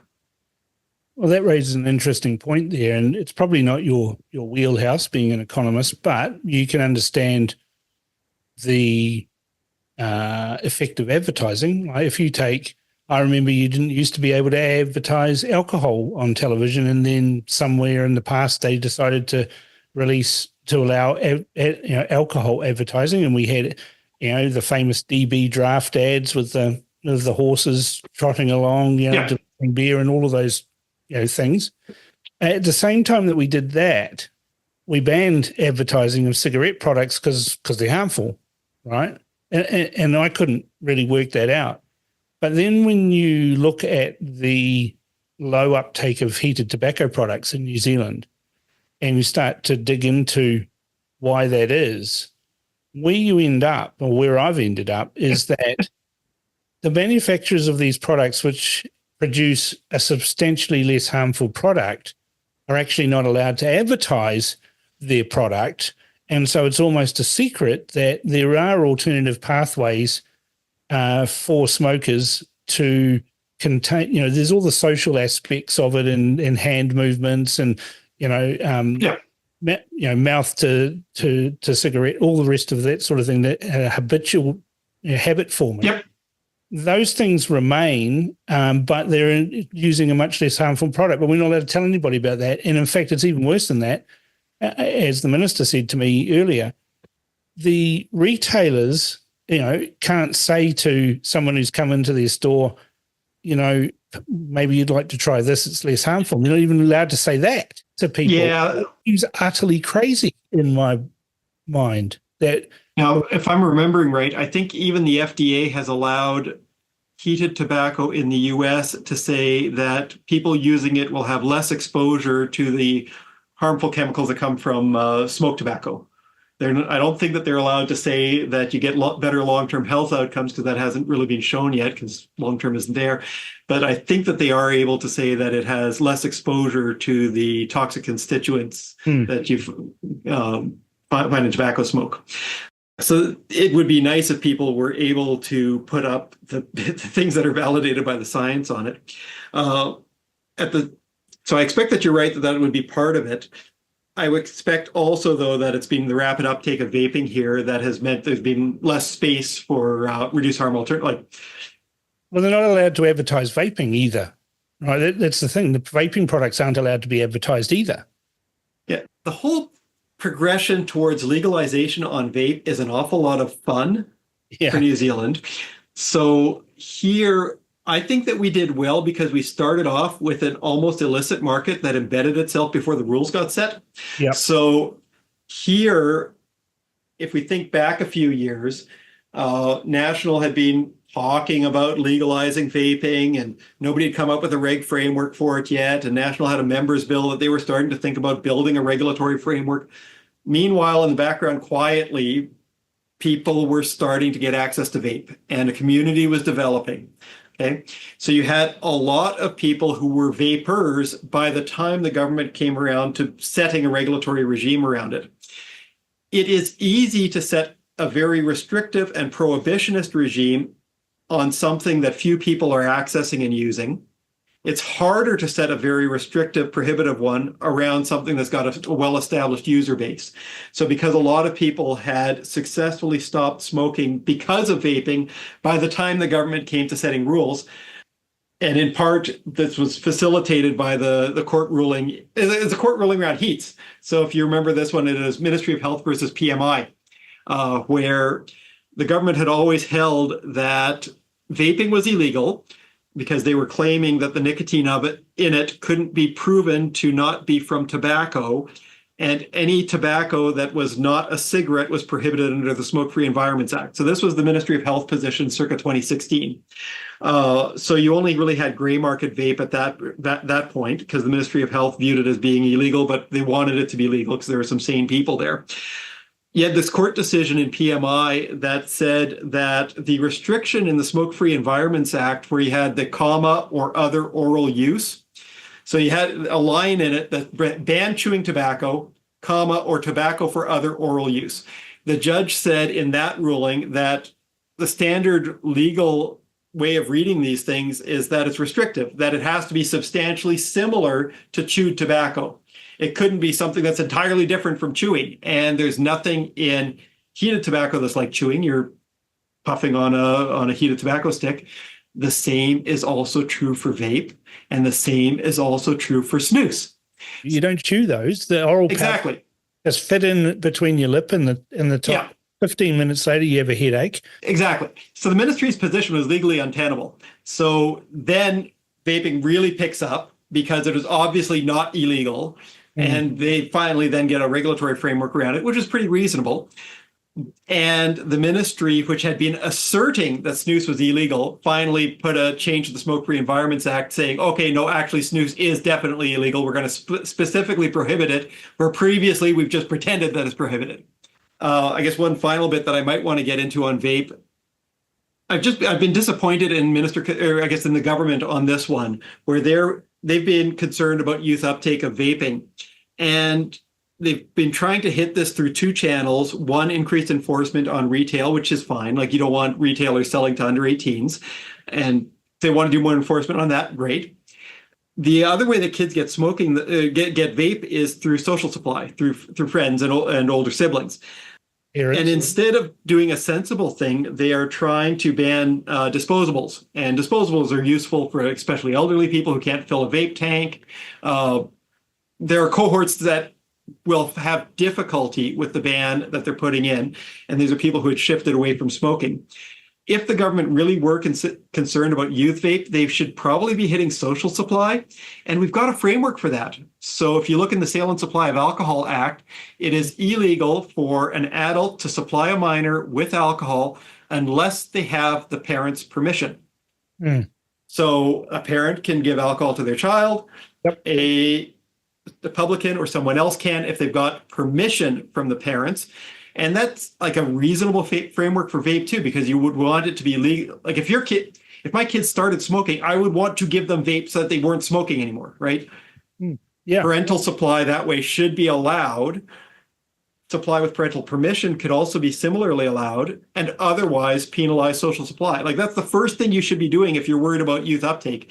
And instead they're doing this other stuff. I mean, I don't get it, because if you make something illegal, like vapes, like cigarettes for under 18s, they want it.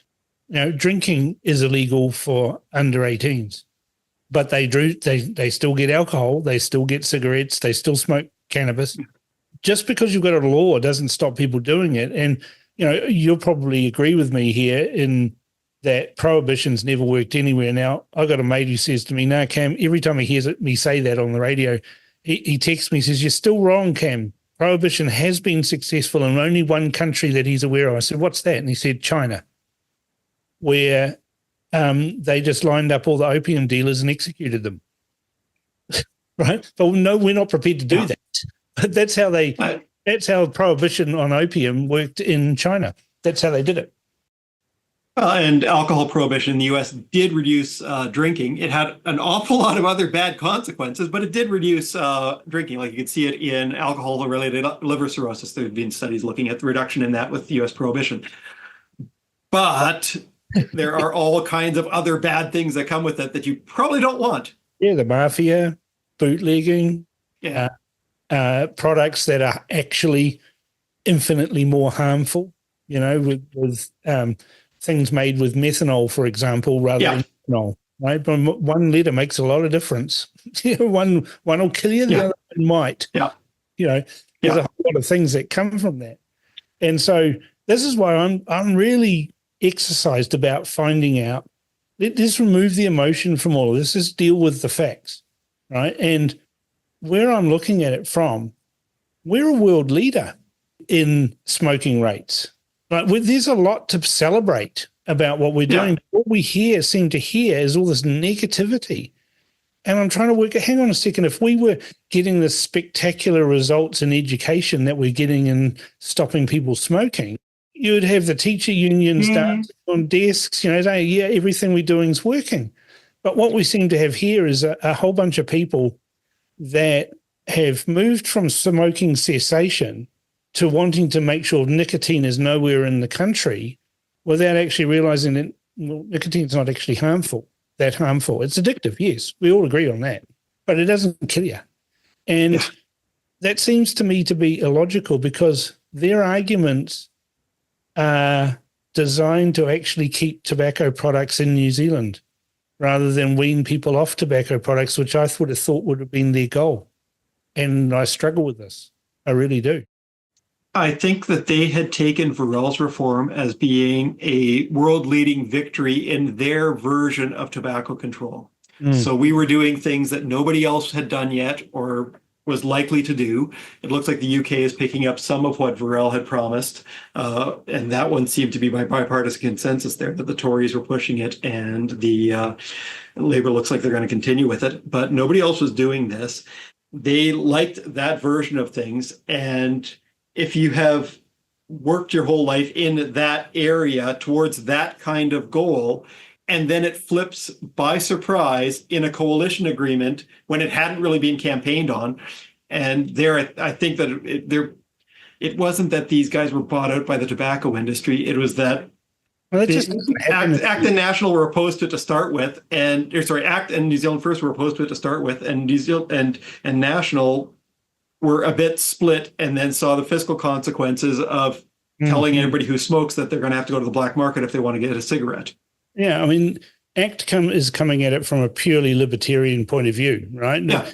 No one in New Zealand now is under any illusion that smoking cigarettes is incredibly harmful for you and likely to end in your death in a horrible way.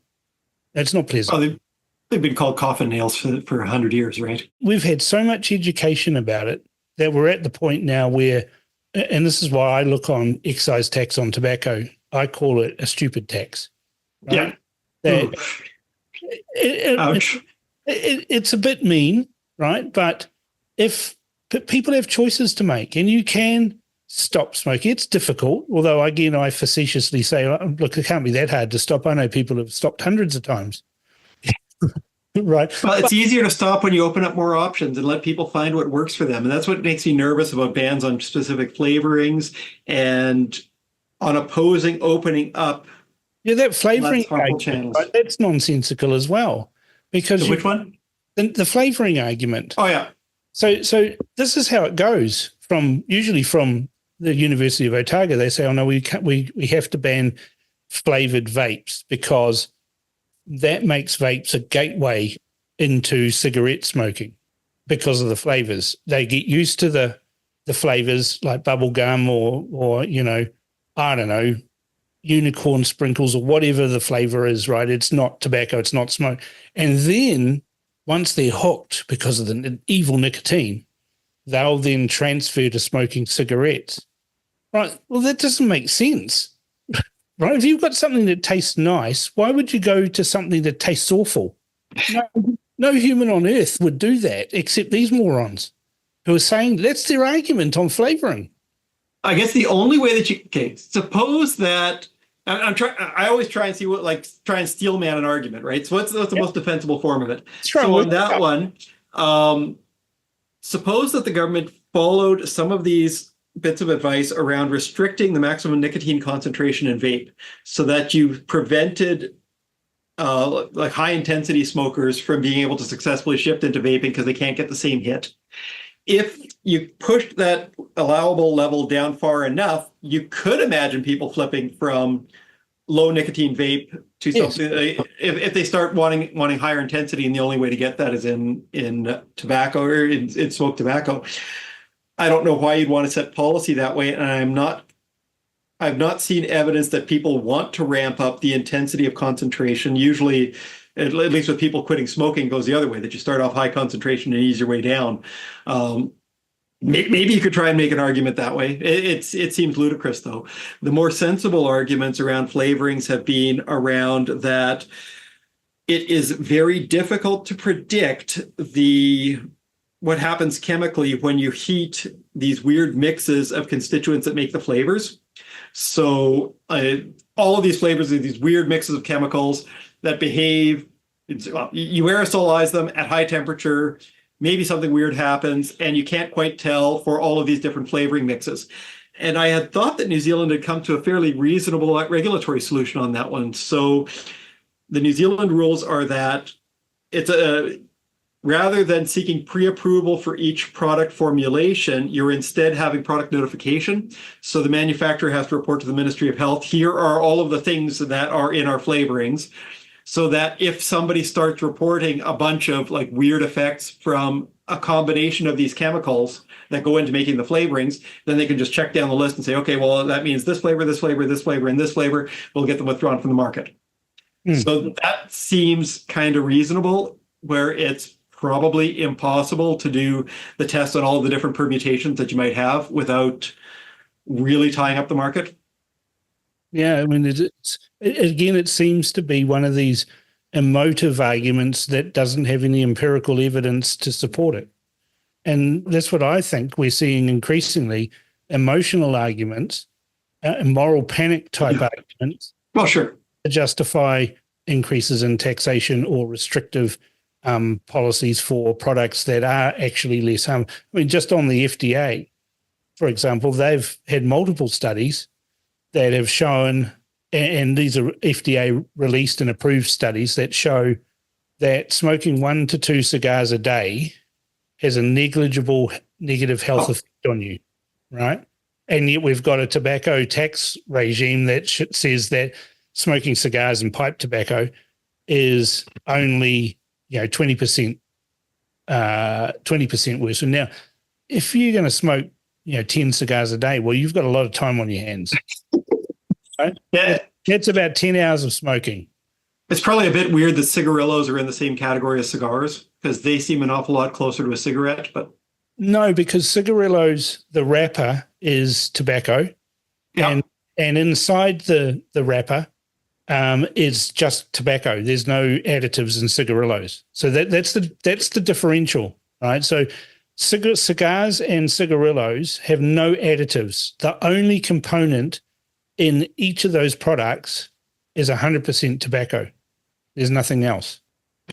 I'm not up to speed on the studies differentiating between cigars and cigarillos and cigarettes. I have understood that the consumption patterns associated with cigars are far less harmful than the consumption patterns associated with cigarettes. But I'll plead ignorance on the numbers. That's mostly, I would think, to do with time. You know, a 4.5-inch cigar with a decent ring gauge is an hour smoke. You know, Winston Churchill level cigar, big long cigar, you're looking at 2.5 hours to smoke something like that. You just can't smoke them fast. They don't burn particularly quickly either. They burn very slowly. If you actually leave a cigar on an ashtray, it'll go out. Yeah. A cigarette on an ashtray, it'll burn all the way to the filter, and then that's it. So when I was in grad school, I enjoyed cigars a little more often than I do now, partially because it was in the U.S. and it was a low tax environment, but also because my to-be wife had a second job where one of the bar called Carpool in Arlington had a cigar bar attached to it, and she'd man the cigar bar a couple nights a week. And another friend of mine from grad school manned the cigar bar also. So spent a bit of time there. Yeah. Yeah.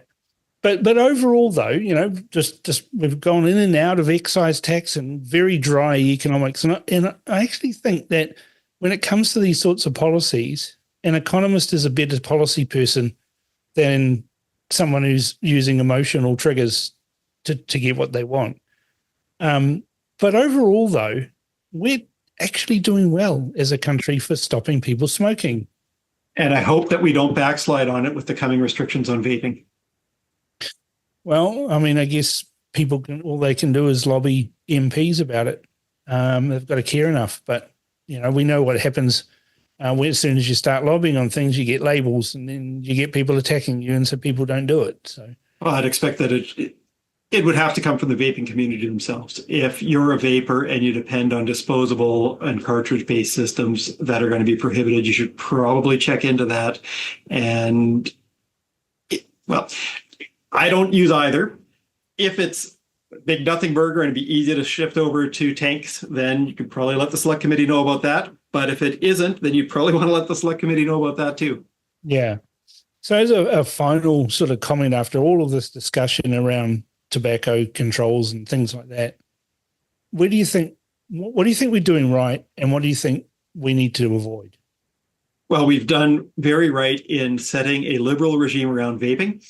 And I think that we lucked into that we happened to have an established community of vapors before the regulatory regime was established, which meant that the views of those who rely on vaping as a way of staying off cigarettes were able to be incorporated into the legislative framework. So we had a happy confluence where we had some sensible people in the Ministry of Health. We had an active user base that was able to say, this affects me. So people wouldn't start from a presumption of prohibition, but instead start from a presumption of wanting to have safe legal markets for something that has been pretty helpful. So that's good. I think that we are also doing well in having avoided a lot of what had been proposed by the last Labour government and rescinding those because they would have fueled a black market. Also in opening up looking at snus, that's also very good so that people have more of these options. I worry you're right on the moral panic aspects that can lead to poor policy. In the US, there's kind of a surge in youth vaping that's then come back since.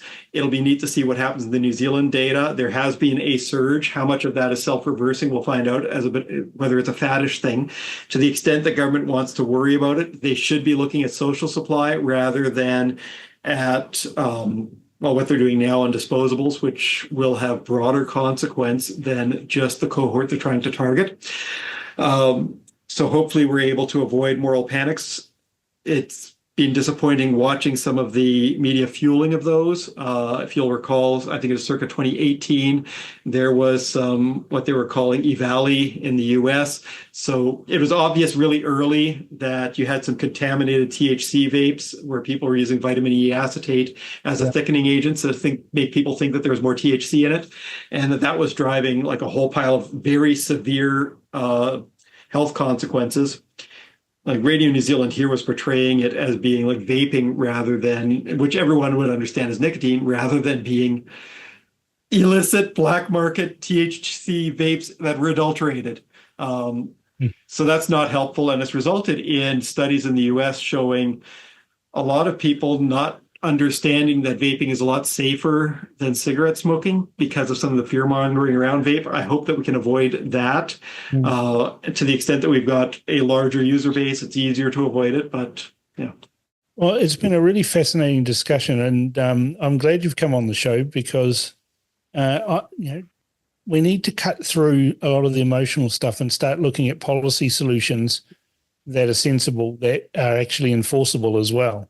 Because when you get a policy situation that's not enforceable, then all it is virtue signaling as law, and that's not what laws are for. Right? And we want to avoid that. None of us. I mean, I'm a cigar smoker, and I smoke pipes occasionally, but I'd never smoke cigarettes, and I don't want other people to smoke cigarettes. They're awful things. Whereas cigars, well, I just need large amounts of nicotine just to keep my brain, working. And I've got a health reason for it. But, I think we need to have sensible public policy where we haven't got two groups of people screaming at each other with nonsensical, unable to be based by evidence sort of policy positions. And to talk to you you're a policy wonk. That's what you do for a job, right? You look at policy and assess that from an economics point of view. I think that's a very valuable thing that we need to be injecting into this discussion. Oh, thank you, Cameron. It's been a pleasure. Yeah, it's been fantastic. Thanks for coming on The Crunch. As you can see, it pays to be in command of the facts when you take on Eric Crampton. He's like us, those of us here at Reality Check Radio and all you listeners. He deals with reality, not hopium, and he has the skills, credentials, and facts and figures to back up his opinions. And we'll strive to get the public health advocates on the show so they can explain their position. We've invited them, but so far they've declined, but we won't give up trying. We need more debate, not less. Tell me what you think of my discussion with Eric Crampton. Email inbox@realitycheck.radio or text to 2057. This is The Crunch with Cam Slater. Conversations with a side of controversy, right here on RCR.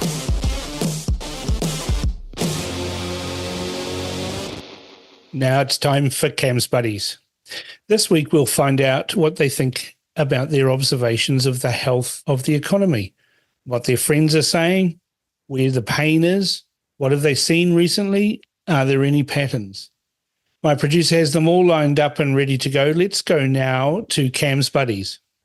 Good afternoon, Miles. Welcome to Cam's Buddies. Good to have you back. Hi, Cam. How are you today?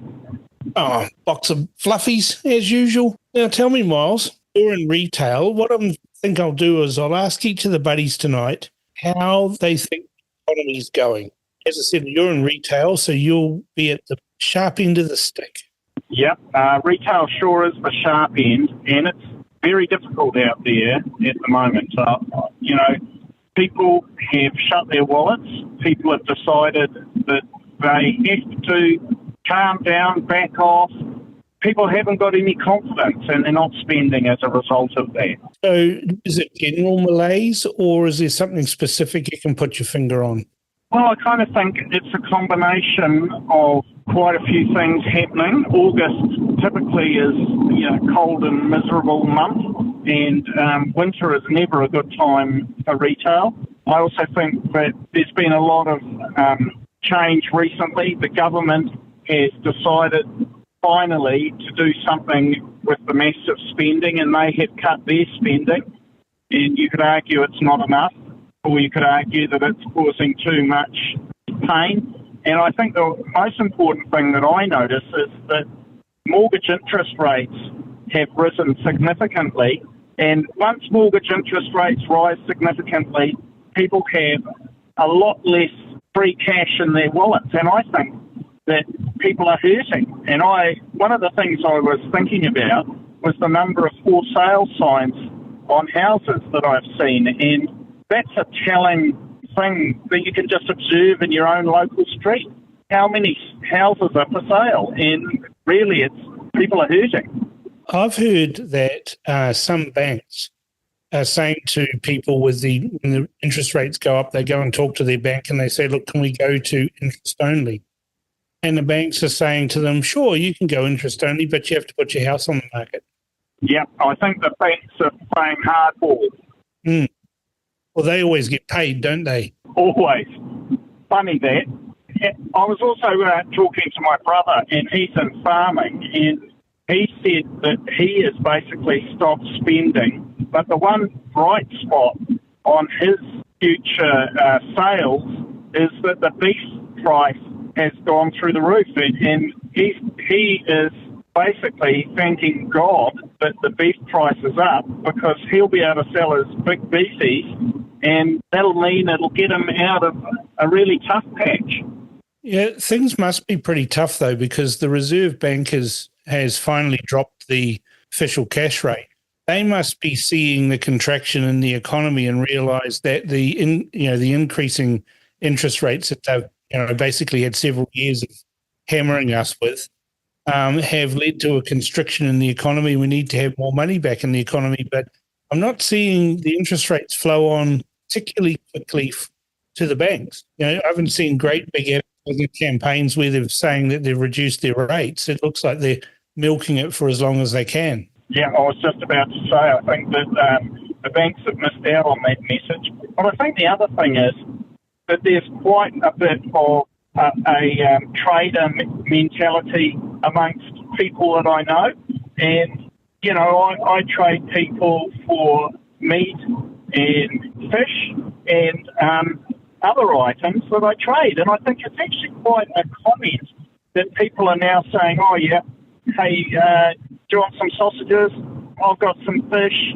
What have you got? And they're not actually relying on it, because let me be quite frank, with the price of snapper fillets in the supermarket, absolutely outrageous. They're eye-wateringly expensive. The only way I can afford snapper is to catch it myself or to trade it with someone who has caught it. Well, that's the other thing, isn't it? You go to the supermarket, you buy, one of those, basically fill up one of those little bags that they sell for $1, at the supermarket. And then you find out your bill's like $80 or $90, even over $100 for a very small bag of goodies that, normally you would have in the past bought for $30 or $40, but now it's up near approaching $100. And if you go, a family of four and do a bit of a shop, I know that in my family, we used to feed the family of four on $200 a week. That would be impossible to do now with the prices of things. You're quite right. It is impossible. And I find that in our supermarket shopping, we have to think very carefully about the treats. And it's the basics that are in the basket first.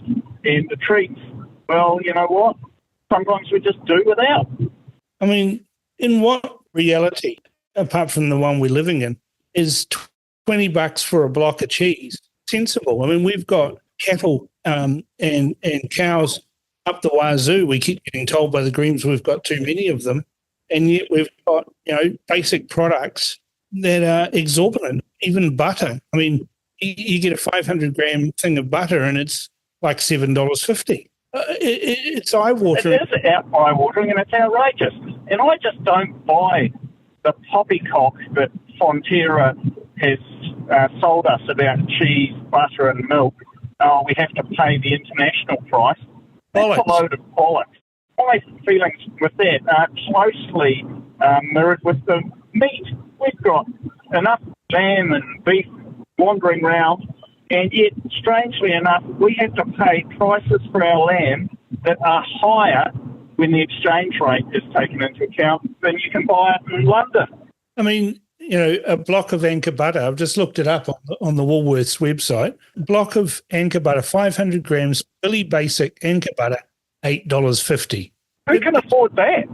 Well, we have to, because, the alternative is that horrible chemical mess they call margarine. It's ridiculous. $8.50 in a country that's blessed with open pastures and abundant milk and cows, and we're paying through the nose for that. Surrounded by a massive ocean, and fish is exorbitant. I don't know how the Catholics get on these days with having their fish on Friday. I don't know how anyone gets on. I think the fish that I can afford to eat is canned tuna and Hell's bells. Even then you have to think about it before you buy it. Yeah, here we go. Here's 500 grams, which is only, half what you actually need of tasty cheese, $10. That means it's $20 for a kilo.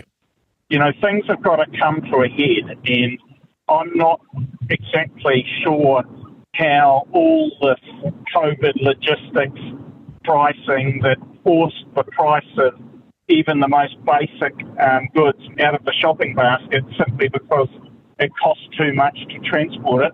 Well, that's largely over, but the prices seem to have stuck around. Yeah, it's bordering on ridiculous. So your gut feel is that the economy is dire, that we've got a massive contraction. People are suffering. People are suffering, yeah. And a $4 a week tax cut or whatever the number was, is some tiny little number. I don't think you can even buy a packet of chewing gum for that much. Oh, listen, I just laugh at the tax cut. I didn't see it in my pay packet, and the reality is that a whole lot of people have lost it. You just need to fill up the car these days to actually realise where all your money goes. And, I'm shocked at how little money I have left in my wallet at the end of the month, so to speak, after the mortgage is paid. It's just ridiculous. Yeah, it's not I don't think we're in a good spot, and it's good to know what the retailers are thinking here, that there are less customers, and the customers you do have are spending less. Yep, they've shut their wallets, that's for sure. Okay, Miles, thanks for your feedback on that. We'll go and see what Lily has to say, being a pensioner, and see what her thoughts are on the economy. Hey, have a good afternoon, Cam. See you later. Thanks, Miles. Good afternoon, Lily. Welcome to Cam's Buddies. Hello, Cam. How are you today? Oh, I'm fantastic, always. I'm on air. I'm talking to my buddies. Can't be any better than that, can it? No, it's really great. What are we going to talk about? I thought that this week I'd do something different rather than a specific issue. I'm just trying to get a feel from people out there, ordinary Kiwis, how they feel about how the economy's going and what their thoughts are on that situation. Right. Okay. Well, so it's the New Zealand economy. Yeah, the New Zealand economy. Is it going great gangbusters, or do you think it's struggling? I think it's fibrillating. But anyway, just hang on a second, Cam, just a second there. I'll just grab my binoculars and I'll have a scout round and see if I can find the New Zealand economy. Oh, there it is. There it is, a big black hole in the distance in space. I thought you were going to say black hole. It looked like a dead cow, feet in the air.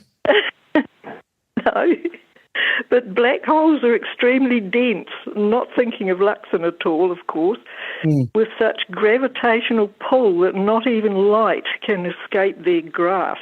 Yeah. That sounds like the New Zealand economy to me. It's how we see it at the moment, especially that word grasp. And this is the talk of all the people around me at the moment. They're starting to wake up, they're educating themselves, and they're looking at who's responsible now. And the New Zealand economy's motto, I think, is grasp while you can. If you can't afford it, grasp some borrowings. If you can't pay that back, grasp some more. And if you can't pay that back, grasp that from your constituents like me. Use them as collateral and grasp even more. And this they call investing. What they don't realise is that the common people are starting to wake up to it. Now, you're a superannuitant. How are I you am. finding things at the shops? Well, you are probably talking to the greatest budget saver, probably internationally, of Scottish descent. So I can cope, but I can illustrate it quite well going back to the ratepayers, which are the people that are rising up around me at the moment. Yeah. So my modest rates, which I was working out the other day, they have soared from 2021, $48 a month, 2023, $120 a month, 2024, $160 a month. So from 2021 to 24, they've gone up from $48 to $160 a month. And that's with a low-income rebate. How do you think other people are managing? Well, it would be difficult. I was just talking to Miles and talking about the cost of a very small bag of groceries at the supermarket costing nearly $100. You actually feel like your wallet is being raped every time you go to Woolworths or Pack and Save or New World. It's that dramatic. I haven't seen this in a long time, and that's why I thought we'd discuss that. What people are seeing, what their friends are saying, what are other observations, where the pain is. What have you seen recently? You've thought, oh my word, that's eye-watering.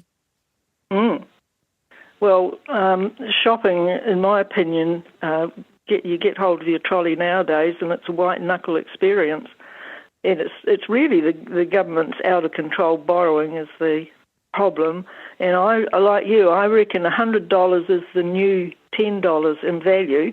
And they go on about how inflation is, I don't even know what it is at the moment, but it's only something like 4-point-something% or something. It's absolute nonsense, because when you go around the supermarket, everything that you bought 6 months ago, anything that was, let's say, $3 is now $4 something. That's my experience. But as I said, I'm extremely crafty with my shopping. I wouldn't buy any of the things that a lot of other people buy. I don't buy those instant those jars of things to spice up your mince recipes and all that sort of stuff. I don't buy any of that, or chips and soft drinks, and I don't buy any of that. But, I am really an exception because I also put some money into a Christmas club at the supermarket every fortnight religiously. Yep. And then when I get to the end of the year, I can almost go 3 months without having to dig into anything. I've got the Christmas club money, so that's a tip for other people if they can discipline themselves to do it. But we're also absolutely sick of this woke messaging, my friends and I, and it's very hard to escape. And you'll never believe it, but a friend of mine last week, she had the misfortune to be shopping in Woolworths, which she rarely does. I bet this is going to be the same I heard. Well, we'll see. And she got halfway around Woolworths when she was bombarded with an intercom advert on a weekly special for menstruators. Yep, it's exactly the same. When I'm sitting there walking through the supermarket with my trolley, and all of a sudden I'm bombarded at a huge decibel level about... That's what she said. It wasn't about menstruators. It was about menstruating shoppers or menstruating Kiwis. Oh, well, she might have been so shocked she just didn't quite catch it right, but it was obviously the same ad. Obviously. Yeah. But she was absolutely furious, and, she said she knows she's a woman. She sees one in the mirror every morning. She doesn't want type like this in her shopping experience. Yeah, they should just say that period products are on special. We don't need to talk about menstruating Kiwis. We all know they're women, right? Even if they're... right? I mean, evidently they're not just women. They're I know what they mean. They mean that women who have turned themselves into men or think they have. They're women with a delusion, is what it is. Yes. Well, it's a change from men in frocks anyway. That's bad enough, isn't it? Yeah, we always used to laugh about that. but apparently you're not allowed to do that anymore because it's hate speech. I know. Everything's hate speech. If we go back to the early years of the Ardern regime, if you remember, she was, came out and said, oh, it's terrible. We've got all these terrible plastic products. We've got plastic bags, single-use plastic bags. Now anyone I know, and you're a frugal person, so you would have had supermarket bags and you would have used them for many, many different things. Putting your dirty shoes in a plastic bag before you get in the car, or going around using it to pick up dog poo or whatever. But apparently these were single-use plastic bags, and the government was really seriously thinking about what they'd do about it. And then all of a sudden, some woke, presumably a woman at Woolworths or at Pack and Save, they all decided, almost like together, that we're going to remove all of these useful things from us. And now we all had to buy bags when they used to give them away for us. So they were just stiffing us all the time. I mean, $1.50 for a paper bag that, with a slight bit of rain, turns into a damp mess and drops everything on the floor is not the same, is it? No, it's not.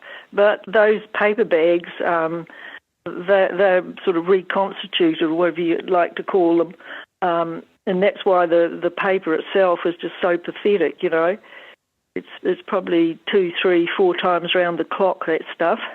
Like I can remember when my mother went shopping, we bought stuff that was put in brown paper bags, but it held good, You didn't have your veggies fall out the bottom of it. But yes, well, what I do now is whatever I buy in plastic bags, which seems to be a lot of the vegetables and things, like you get a kilo of carrots or something, they're in a plastic bag. So I save the plastic bag to do what the other plastic bags that they've taken away, I use them for in place of those, Yep. So, and there seems to be more plastic. Everything you pick up just about is in packaging, and I think that's a real problem, really.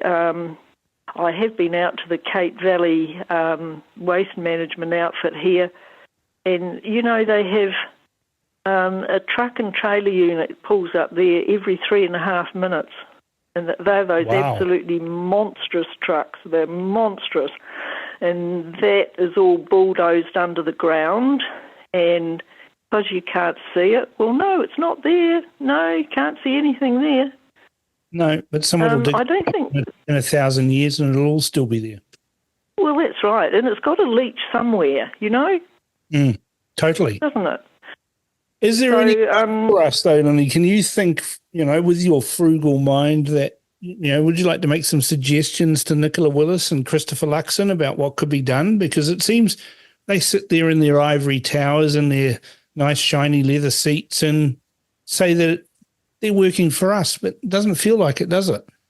No, they're not working for us, and that's what I said. People are, like when I go to the cafe now and let's say it's a group of women, they're not talking about women's things anymore. They're talking about what's going wrong with the economy. They're talking about being flogged with their rates, flogged with the shopping cart, flogged at the petrol pump, That's what's going on. They are waking up. And the main thing above all else with the government and the councils is this disease of borrowing. Then they borrow on top of what they've borrowed. They can't pay that back, so then they borrow more just to pay the interest, just to keep it, going, and borrow a bit more so they can then do another grand project as well. And it's just mounting up. I mean, I think the Dunedin Council, I think you know this one, they're paying $1 million a week in interest on their borrowing. It's astonishing. And the councils are the very type of bureaucrats that are leading this push for all this woke nonsense, with diversity hires and rainbow this and a parade here. And the council just willy-nilly spends money on all of this. And at the same time, they say, we're a bit short, so let's put the rates up again. And they don't even consider that they perhaps might need to trim some fat. They're treating us like captive clientele. That's the trouble. And you see, in Luxon's comments about his local water done well, what an interesting name that is. Yeah. You know, he goes on about this stuff, about how the ratepayers own the assets, you know. Well, they don't own the assets. That's what people are finding out, that the council are just running roughshod over the top of them and charging the ratepayers for their share of the assets, but then the council are doing what they like with the assets, and they're not transparent, and they tell lies. And I know down here they've already started a hate campaign against the ratepayers. They've started their program in advance. They had a front page article in the local rag of the mayor standing there and everything, and saying that there was this small group of conspiracy theorists harassing the council. And this is actually their ratepayers who have tried to speak to them, who've tried to say, look, we just can't sustain these massive rate increases. What the hell's going on? So they've got their hate campaign going against these people. They're saying that, they've got death threats and everything. But when the ratepayers challenged them on that, no, they couldn't come up with any specific person or example of anyone who had actually, threatened them. Had they put any complaints into the police? Well, no, they hadn't. Well, wouldn't you think that if somebody sent you a death threat, you would lodge it with the police? You would, but, they don't care. They don't care for their ratepayers, and they only care about continuing on to spend willy-nilly with the ratepayers' cash. And I don't think we're going to have a change about that unless people are prepared to say no. Stop putting in these fools that keep spending other people's money, because eventually, Margaret Thatcher was right back in the 80s. She said eventually you run out of other people's money. Yeah, well, I think they're in for a surprise. I know a little bit what's going on behind the scenes. People are educating them. People are about to stand up. They're in for a hell of a shock. We'll look forward to that. Well, I'll be looking forward to it. But I had to laugh in this thing of Luxon's when he's going on about announcing the local water done well thing. And I looked at it and I thought, what's this thing about a long life asset? And then I thought it might be me. I think you're right. Oh, that's a good note to finish on. And Lisa, thank you very much. Okay, Cam. See you. Bye. See you later. Bye-bye. Welcome to Cam's Buddies, Paul. Good to have you back. Thank you for having me. I'm just doing something a little different this week with Cam's Buddies. Rather than, a specific nitty-gritty type question, I thought I'd ask what your impressions are on how the economy's going, what your friends are talking about, and where is the pain that you think people are experiencing, what you've seen recently, and are you seeing any patterns in this? And just generally look at all of those sorts of things. Yeah, there's two schools of thought here. There was a guy who was an ice cream dealer, and he used to sell ice creams on the corner store. Yeah. And people asked him, what do you think of the terrible economy? And he goes, well, I'm not sure. I just sell ice creams and people buy ice creams and I keep selling them, and I didn't know there was a problem. So even though there was a problem, if you've got something people want and you sell it, people buy it. If I'm fortunate, I'm in lines of business that if the economy tunes down, I do well. And if the economy goes well, I do well also. So I'm feeling I'm kind of doing okay in many facets of the work that I'm doing.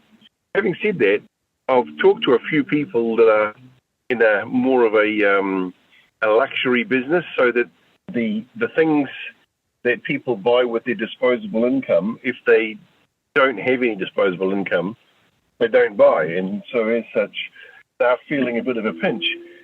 On the other hand, I've got a mate who bought a commercial building, and he had to settle, and so he decided to sell a couple of units, where like residential units in Eastern Beach. Yep. And I thought the value of them was something in the order of $1 million. A couple of years ago, he paid 800 for them or some number like that. Yep. And he put them out there and got 1.15. And when he was telling me that guys offered me 1.09, what should I do? I was thinking in my head, bite his arm off, but because it was his first offer, I said, well, I'm sure the guy's got more in, so just try and get the fees for the real estate agent out of him. And he ended up getting another about $100,000. And so I'm thinking all these things are pointing that if you've got good product, it still kind of sells. Now, I've got another mate who his business is struggling and has been struggling all year. And I'm looking at him and thinking, not really sure that's a great business to be in. But having said that, he decided to sell his hangar because he's got a plane. And he sold his hangar and he put it on the market, and it was interest and bought within a few days. Wow. So again, I thought a hangar was something that was an expense that you'd only have if in good times, you know, like I've got a hangar myself. And once he sold his plane, he moved into my hangar.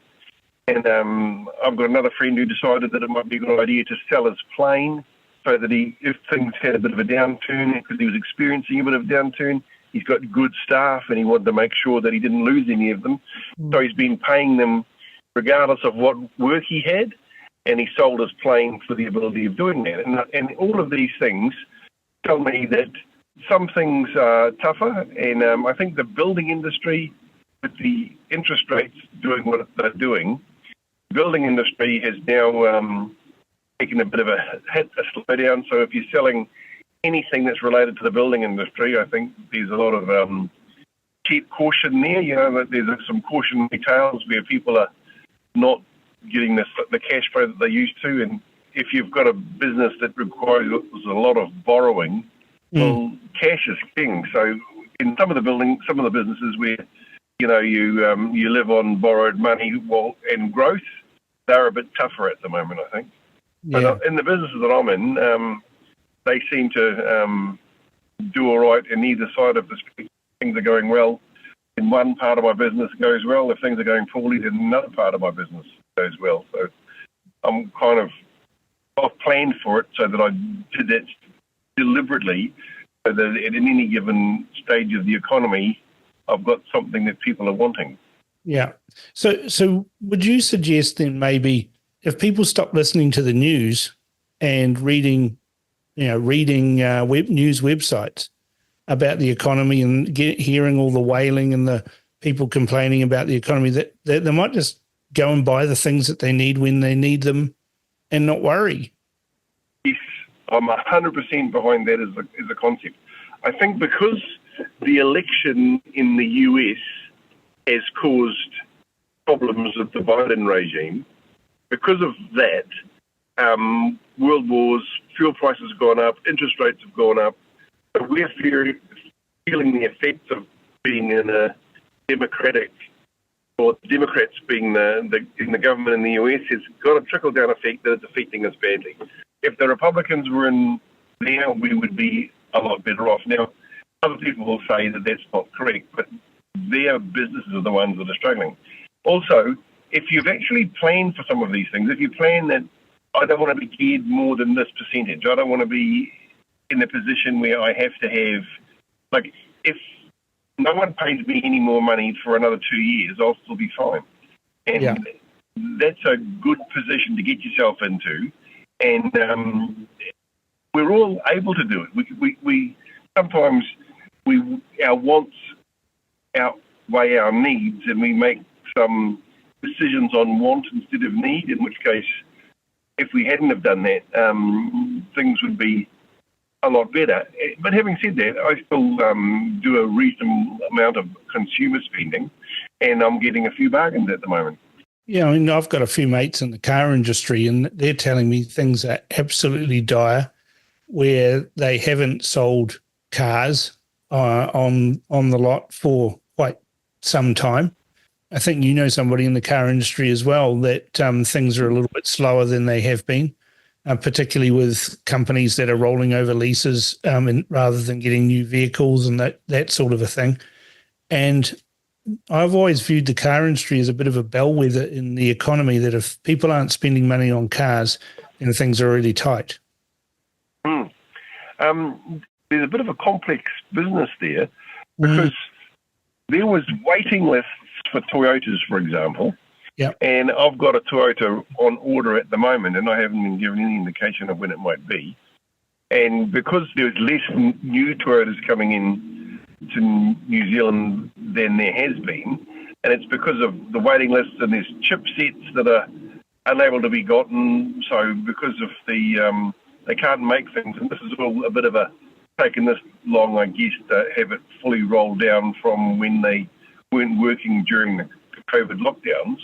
Some of the countries internationally haven't made enough product to fit out some of these cars. Well, when one group of cars stops, then the trade-ins from those stop, and there's quite a lot of industries affected, and then suddenly, not just in the car industry, but in a number of industries, a couple of things line up and there's a few downturns. Next thing you know, lots of companies can't afford to buy a new fleet or replace the fleet or whatever, and so it's a bit interesting. Yeah, I mean, and also the arse has dropped out of electric cars as well in a market. I mean, sure, there's people that are out there buying them and that, but I'm talking to car dealers that they've got stock that's getting older every day, and they can't move it, and they don't know what to do. And I know of one large importer of vehicles that is looking at something like a $70 to $80 million write-down on their stock. Yes.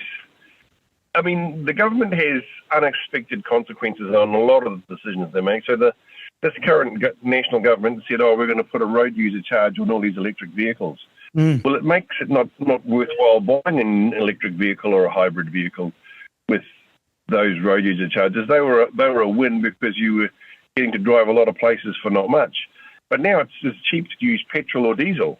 And so once it's as cheap to use petrol or diesel, people kind of like the range of petrol or diesel. But if you've bought yourself a Tesla and the power's $10 a day that you're using, and then you get road user charges on it the same as the diesel, well, now it's as expensive as a petrol car. So there's no point in rushing out and getting one, in my view, if it's the same price and you've got limited range. Now, the benefit is whenever you get home and you plug it in, when you leave in the morning, it's full.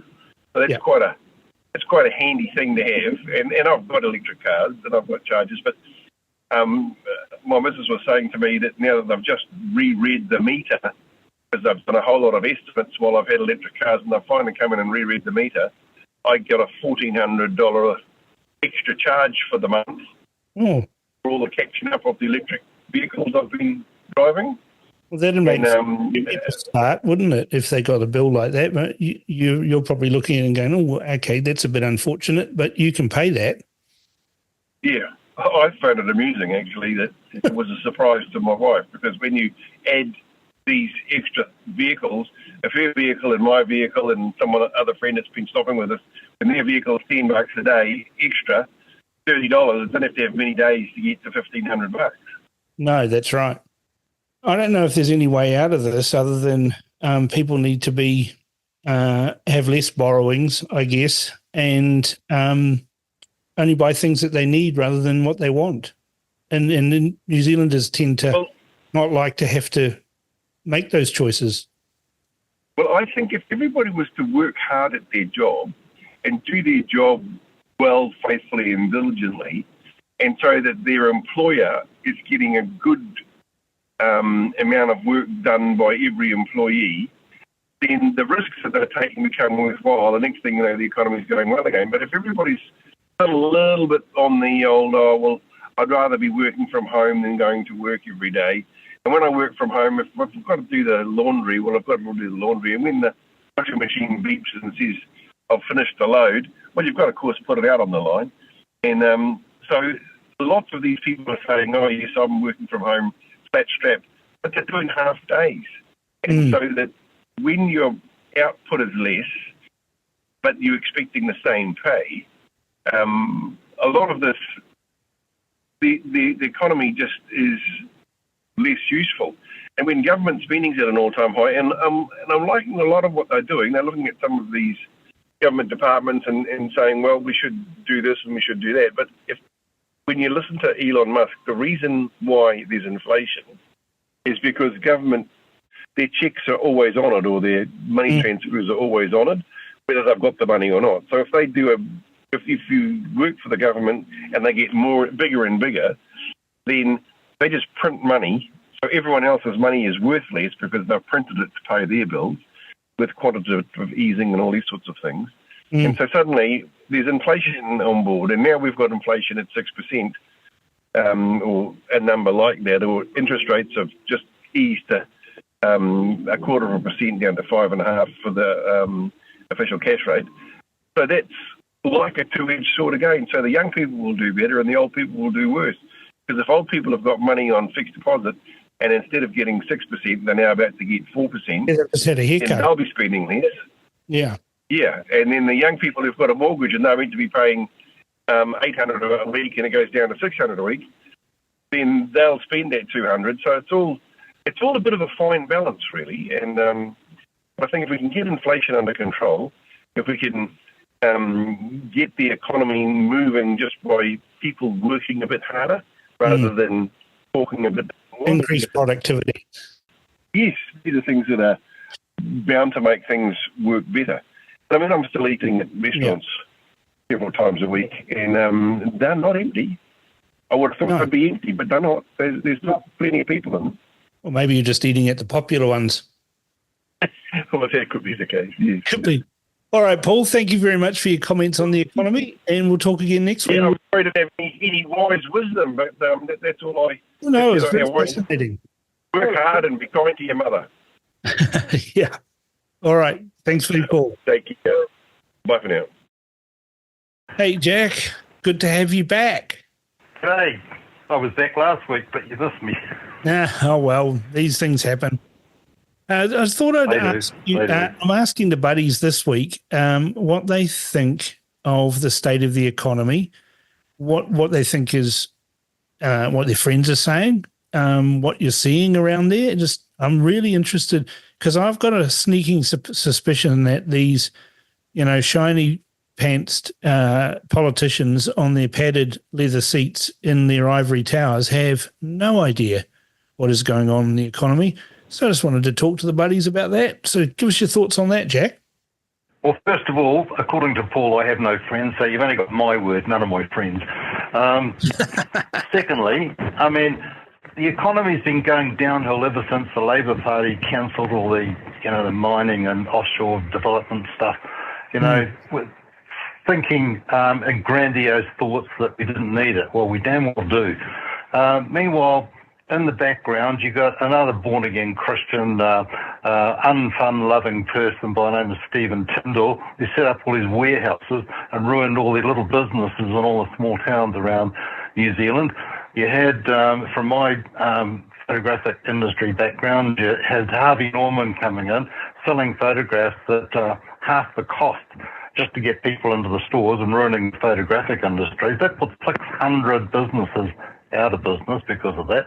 Wow. And now you've got another born-again Christian, non-drinking, I can't have any fun, so neither are you having any fun, person who just spells out doom and gloom, surrounded by his finance minister with the same story.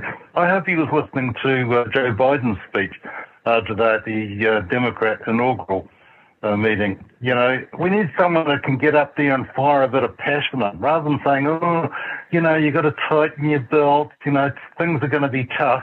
We need a bit of rah-rah out there to, drive people along.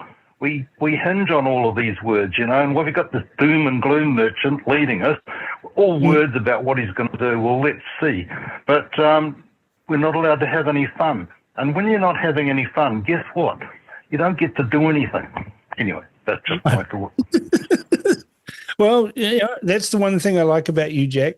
I'd call you my friend, so maybe you have got one. But what's what I like about you? Just you, Cam. Yeah. There's all the other guys at lunch, but the thing is here, Jack, is you're like me. You just tell people how you think, and in your case, mostly you're wrong. But, you don't care. This is what you think, and you tell everybody. And I think we need more people to say the things that are bugging them, so then maybe the politicians will actually listen. But the thing that I see is New Zealand is so laid back, they're horizontal, and they sort of just shrug. Oh, okay. Our rates are going up 10%. Oh, okay. Groceries are $200 for a very small bag. Oh, okay. Nobody actually marches in the streets demanding action. And that's the one thing the French actually do well. They tell you what, really, really well. I tell you what, talking about, as I was talking about, Stephen Tyndall. Yeah. My mother was his personal secretary way back when he was at George Court. Thought he was a wonderful man. I said, Mother, don't be so stupid. But anyway, that's another story. Here he is. He's been flogging off cheap Chinese rubbish, and now his cat has come up him because now we've got this company Temu that basically are undercutting him. So what goes around comes around. Yeah, Temu and we sold out. Now, here's the interesting bit. Yeah. Now, my son's a manager at a New World supermarket, and I see him every week. And I said to him a couple of weeks ago, I said, "Oh, you're still getting those people running out with, trolleys full of rubbish and not paying?" He said, "Yes." And I said, "Who are by race? Who are the biggest perpetrators?" Now, this shocked me. And he said, "Asians." I went, "Really?" Wow. He said, "Yeah." And anyway, that was 2 weeks ago. Then on this Sunday, he came back for dinner again, as he tends to do, to get a decent meal in the day. And I said, "Oh, you said Asians before." And I got to thinking about that, and Asians is pretty sort of widespread. What sort of Asians? Where from? He said, "Chinese." He said, "They're the biggest thieves of the lot." And I was absolutely gobsmacked hearing that. Now, that's only one New World, and I don't know whether it's, Well, it could be the endemic. Yeah, but so I would have thought they would have been the most honest people around, but not so. Oh, I've found in my experience, Jack, that honesty is a scarce resource, and it doesn't matter which race or colour or type of person it is. Some people are dishonest and some people aren't.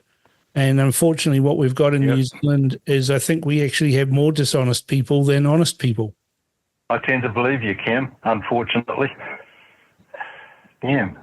Well, we're not going to solve any of these problems, Jack, this week, but maybe we'll try next week.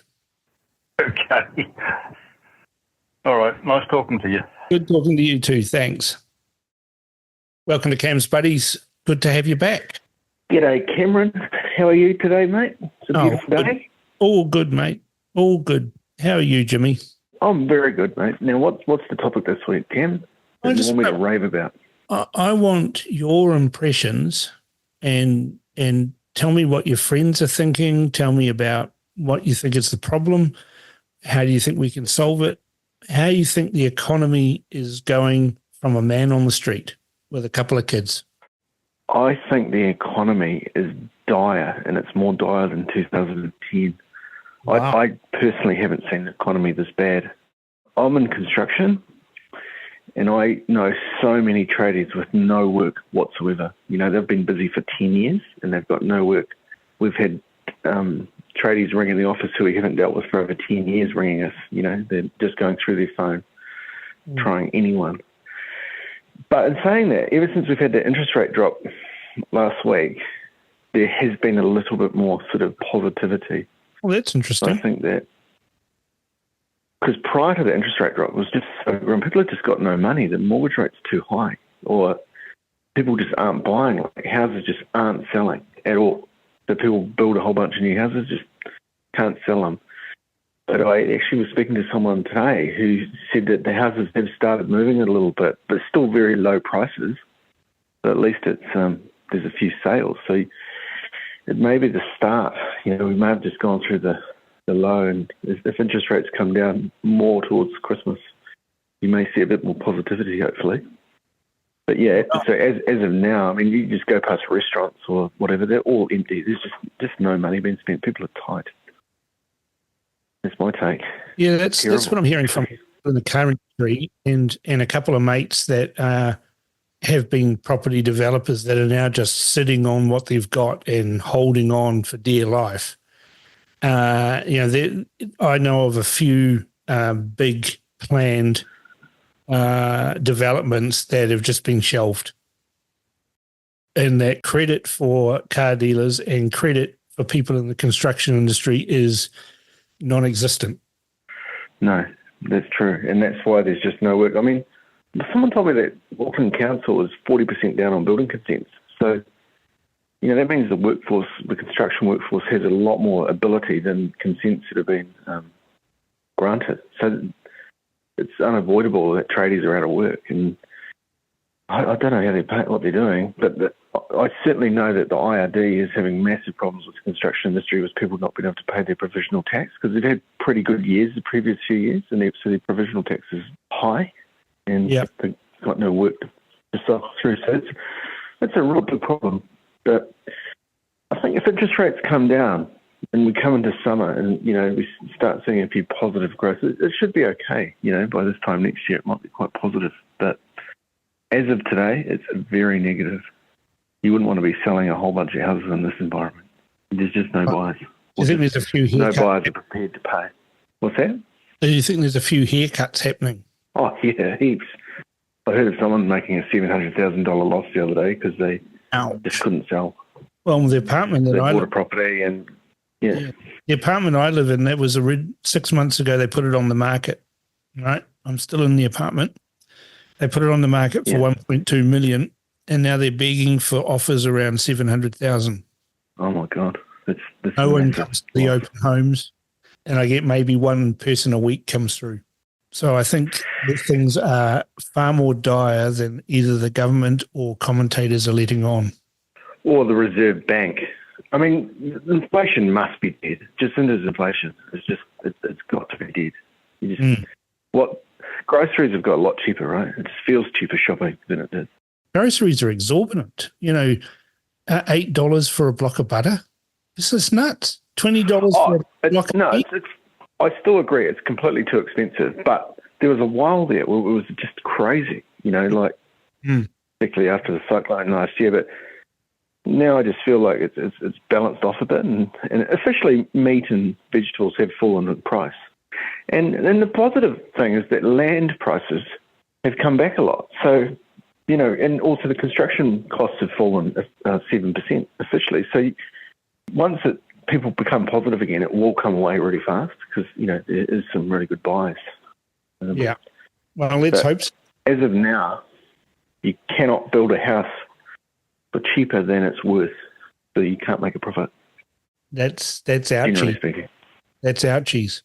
Yes, that's why no one's building, and therefore tradies have got no work, and tradies aren't spending, and tradies don't buy new utes, and that's why we need to get rid of some regulations. Over-regulation, health and safety, all these things are dragging prices up, and then we never used to have those problems before, and we've gone overboard on all this stuff, and they're just stupid costs that everybody has to pay.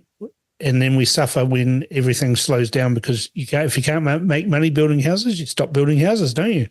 Yeah, and lack of housing supply is a terrible thing for a country importing this many, levels of immigration, Maybe we need to shut the doors. Or address the problems in the economy so we don't need to import so many, so we have a more honest conversation about what props our economy.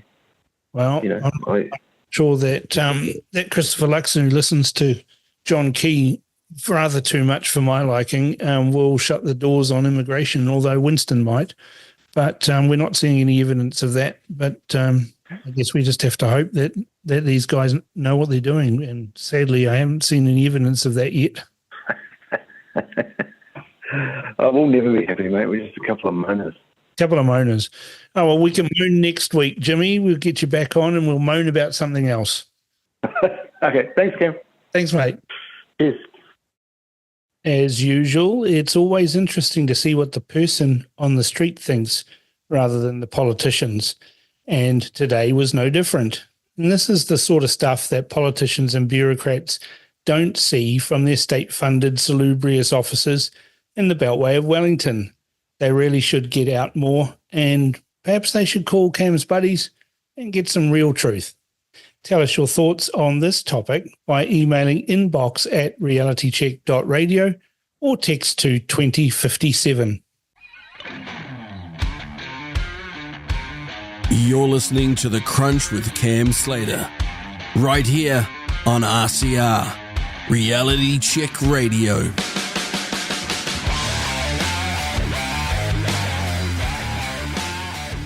It's my favourite time of the show. It's time for the whale bag. Some general feedback I've received in the past week. Simon writes, "Hey Cam, my neighbour who is an alpha male Kiwi builder hated my RCR beanie. He now wears my spare one proudly after listening to your great shows. Loves your sense of humour. He wears it to work proudly and listens to good old RCR. Keep it up." And Liz comments from Facebook, "Great discussions today, Cameron." Now, Gareth joined me to share what happened when the police knocked on his door over some social media posts made on his supposedly anonymous and now cancelled Knob Oddie account on X. There's been plenty of comments from Facebook. Bronwyn writes and said, "Just listen to this now, how appalling and frightening it feels. Very sinister that they would not state why they were there." Lee replied and said, "Bronwyn, totally agree. I trust the police as much as I trust the government and medical system." Mark commented as well, said, "Interesting interview. I would have hoped the police are patrolling the streets, making people feel safe catching criminals rather than sitting on the laptop policing keyboard warriors." Sarah added, "Sad that he's let them win. He hadn't committed a crime. Should have sent them on their way straight away. This is how they win, by intimidating people into silencing their own voice. Be brave, people. Strength in numbers. Do not comply." Morris added her comment from him as well. Says, "Just listen to this. Absolutely disgusting." Randall says, "Hey, you have no privacy. The police can access all medical records, banking. They don't have any restrictions." Sai says, "This was quite an interesting one," and a thumbs up. Kim says, "Just listen to this earlier. Crazy, crazy times." Jenny added, "In New Zealand?" And, we replied and said, "Yes, of course it's in New Zealand." Dale said, "Yes, I followed him on X."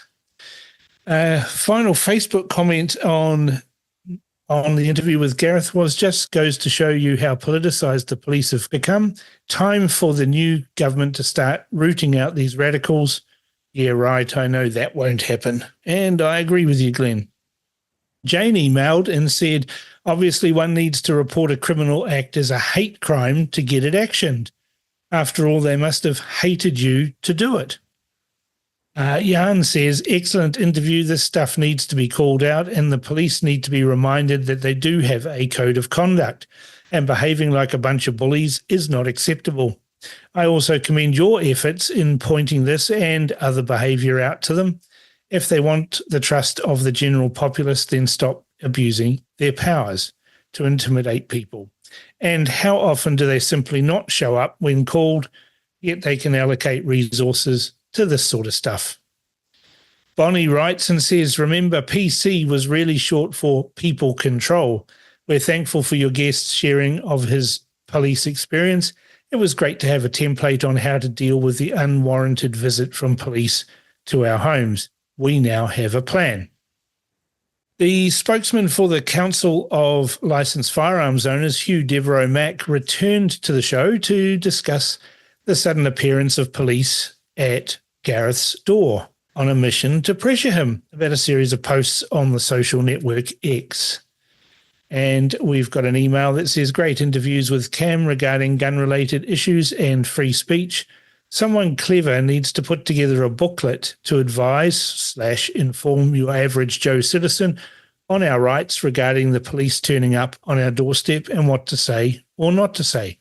A sort of a basic law 101 for the layperson in specific context. Something like that would be so useful. Thanks, Cam, for your excellent interviews. I look forward to Thursday afternoons or the replays on another day." Last week, Olivia Pearson dropped in to share Olivia's view on the chilling effect of free speech pressures worldwide. And Peter from Hamilton writes in and says, outstanding commentary by Olivia Pearson. Highly relevant, and we face the collapse of Western civilization, thanks to you and the team at RCR. We've also got a guest suggestion. Annie writes and said, I watched John Campbell interview Kim.com last night on YouTube, which was very good, and an older clip. With Luxon now as Prime Minister and John Key behind the scenes, I can't help but wonder if Key finally has his way. It would be great to get Kim on RCR. The powers yet again are doing their best to cripple the guy. Well, Annie, he will never be on my show as long as I'm breathing. Kim.com was behind the hack on me in 2014, and I have no time for him, and the sooner he's on a plane, the better. I'm sorry you feel that he's being hard done by, but he really isn't. And that's the whale bag for this week. If you've been told to pull your socks up recently, then make sure it's a pair of RCR socks. Visit www.realitycheck.radio/shop. That's it for the Crunch this week.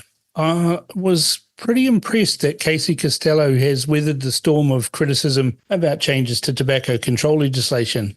Water off a duck's back, she said. Well, that's precisely the sort of attitude we need from ministers, rather than the usual weak vacillation we see all too often from politicians under pressure. I really enjoyed a little journey through the economics and policy settings of tobacco control with Eric Crampton. And he brings a calm and rational voice to what has become a shrill and emotional debate over this policy area. Now, I much prefer facts over feels, rational debate over loud sloganeering, and sensible but polite discussion when it comes to policy. Sadly, we don't seem to be able yet to get the other side of this debate to talk. It seems they want to sloganeer, smear, and provide disinformation in the debate rather than deal with facts and figures. Let's hope that changes. This station is called Reality Check Radio for a reason. We deal with reality. And this show is called The Crunch because we crunch down the issues to give you all a better understanding of the issues and the topics. And that's why we have these discussions here at The Crunch, to get you the in-depth takes that you need. You can keep up with all my shows and indeed all of our fabulous shows by using the RCR app. You can even use the app to stream live. A big thanks for the team that put together the show and make it all work. It's been a real pleasure having you all back this week. I'm loving all your feedback and really enjoying talking to so many people sharing their thoughts on politics, policy, life, and everything in between. So a big shout out to all of you. Thank you for listening again and having faith in me as we continue to explore what I think is the beautiful game of politics. Don't forget to email suggestions for guests, etc. to inbox@realitycheck.radio, and let's make this show the best political show in New Zealand. Stay tuned for a repeat of Rodney Hyde's Real Talk coming up next, followed by a replay of Truth Speaker with Tobias Tahi. Finally, to finish, a song from Hosier called Too Sweet, and it was suggested by my favourite listener of all time. She's too sweet too. All these songs are in the Crunch playlist on Spotify. You can go and find them. You can favourite it. You can play all of those songs and enjoy. I'm looking forward to having you join me again next week for The Crunch with Cam Slater. You've been listening to The Crunch with Cam Slater. Remember, you can check out the replays for today's show on our website at www.realitycheck.radio/replays. Tune in every Thursday at 4 p.m. for more with Cam Slater, right here on RCR, Reality Check Radio.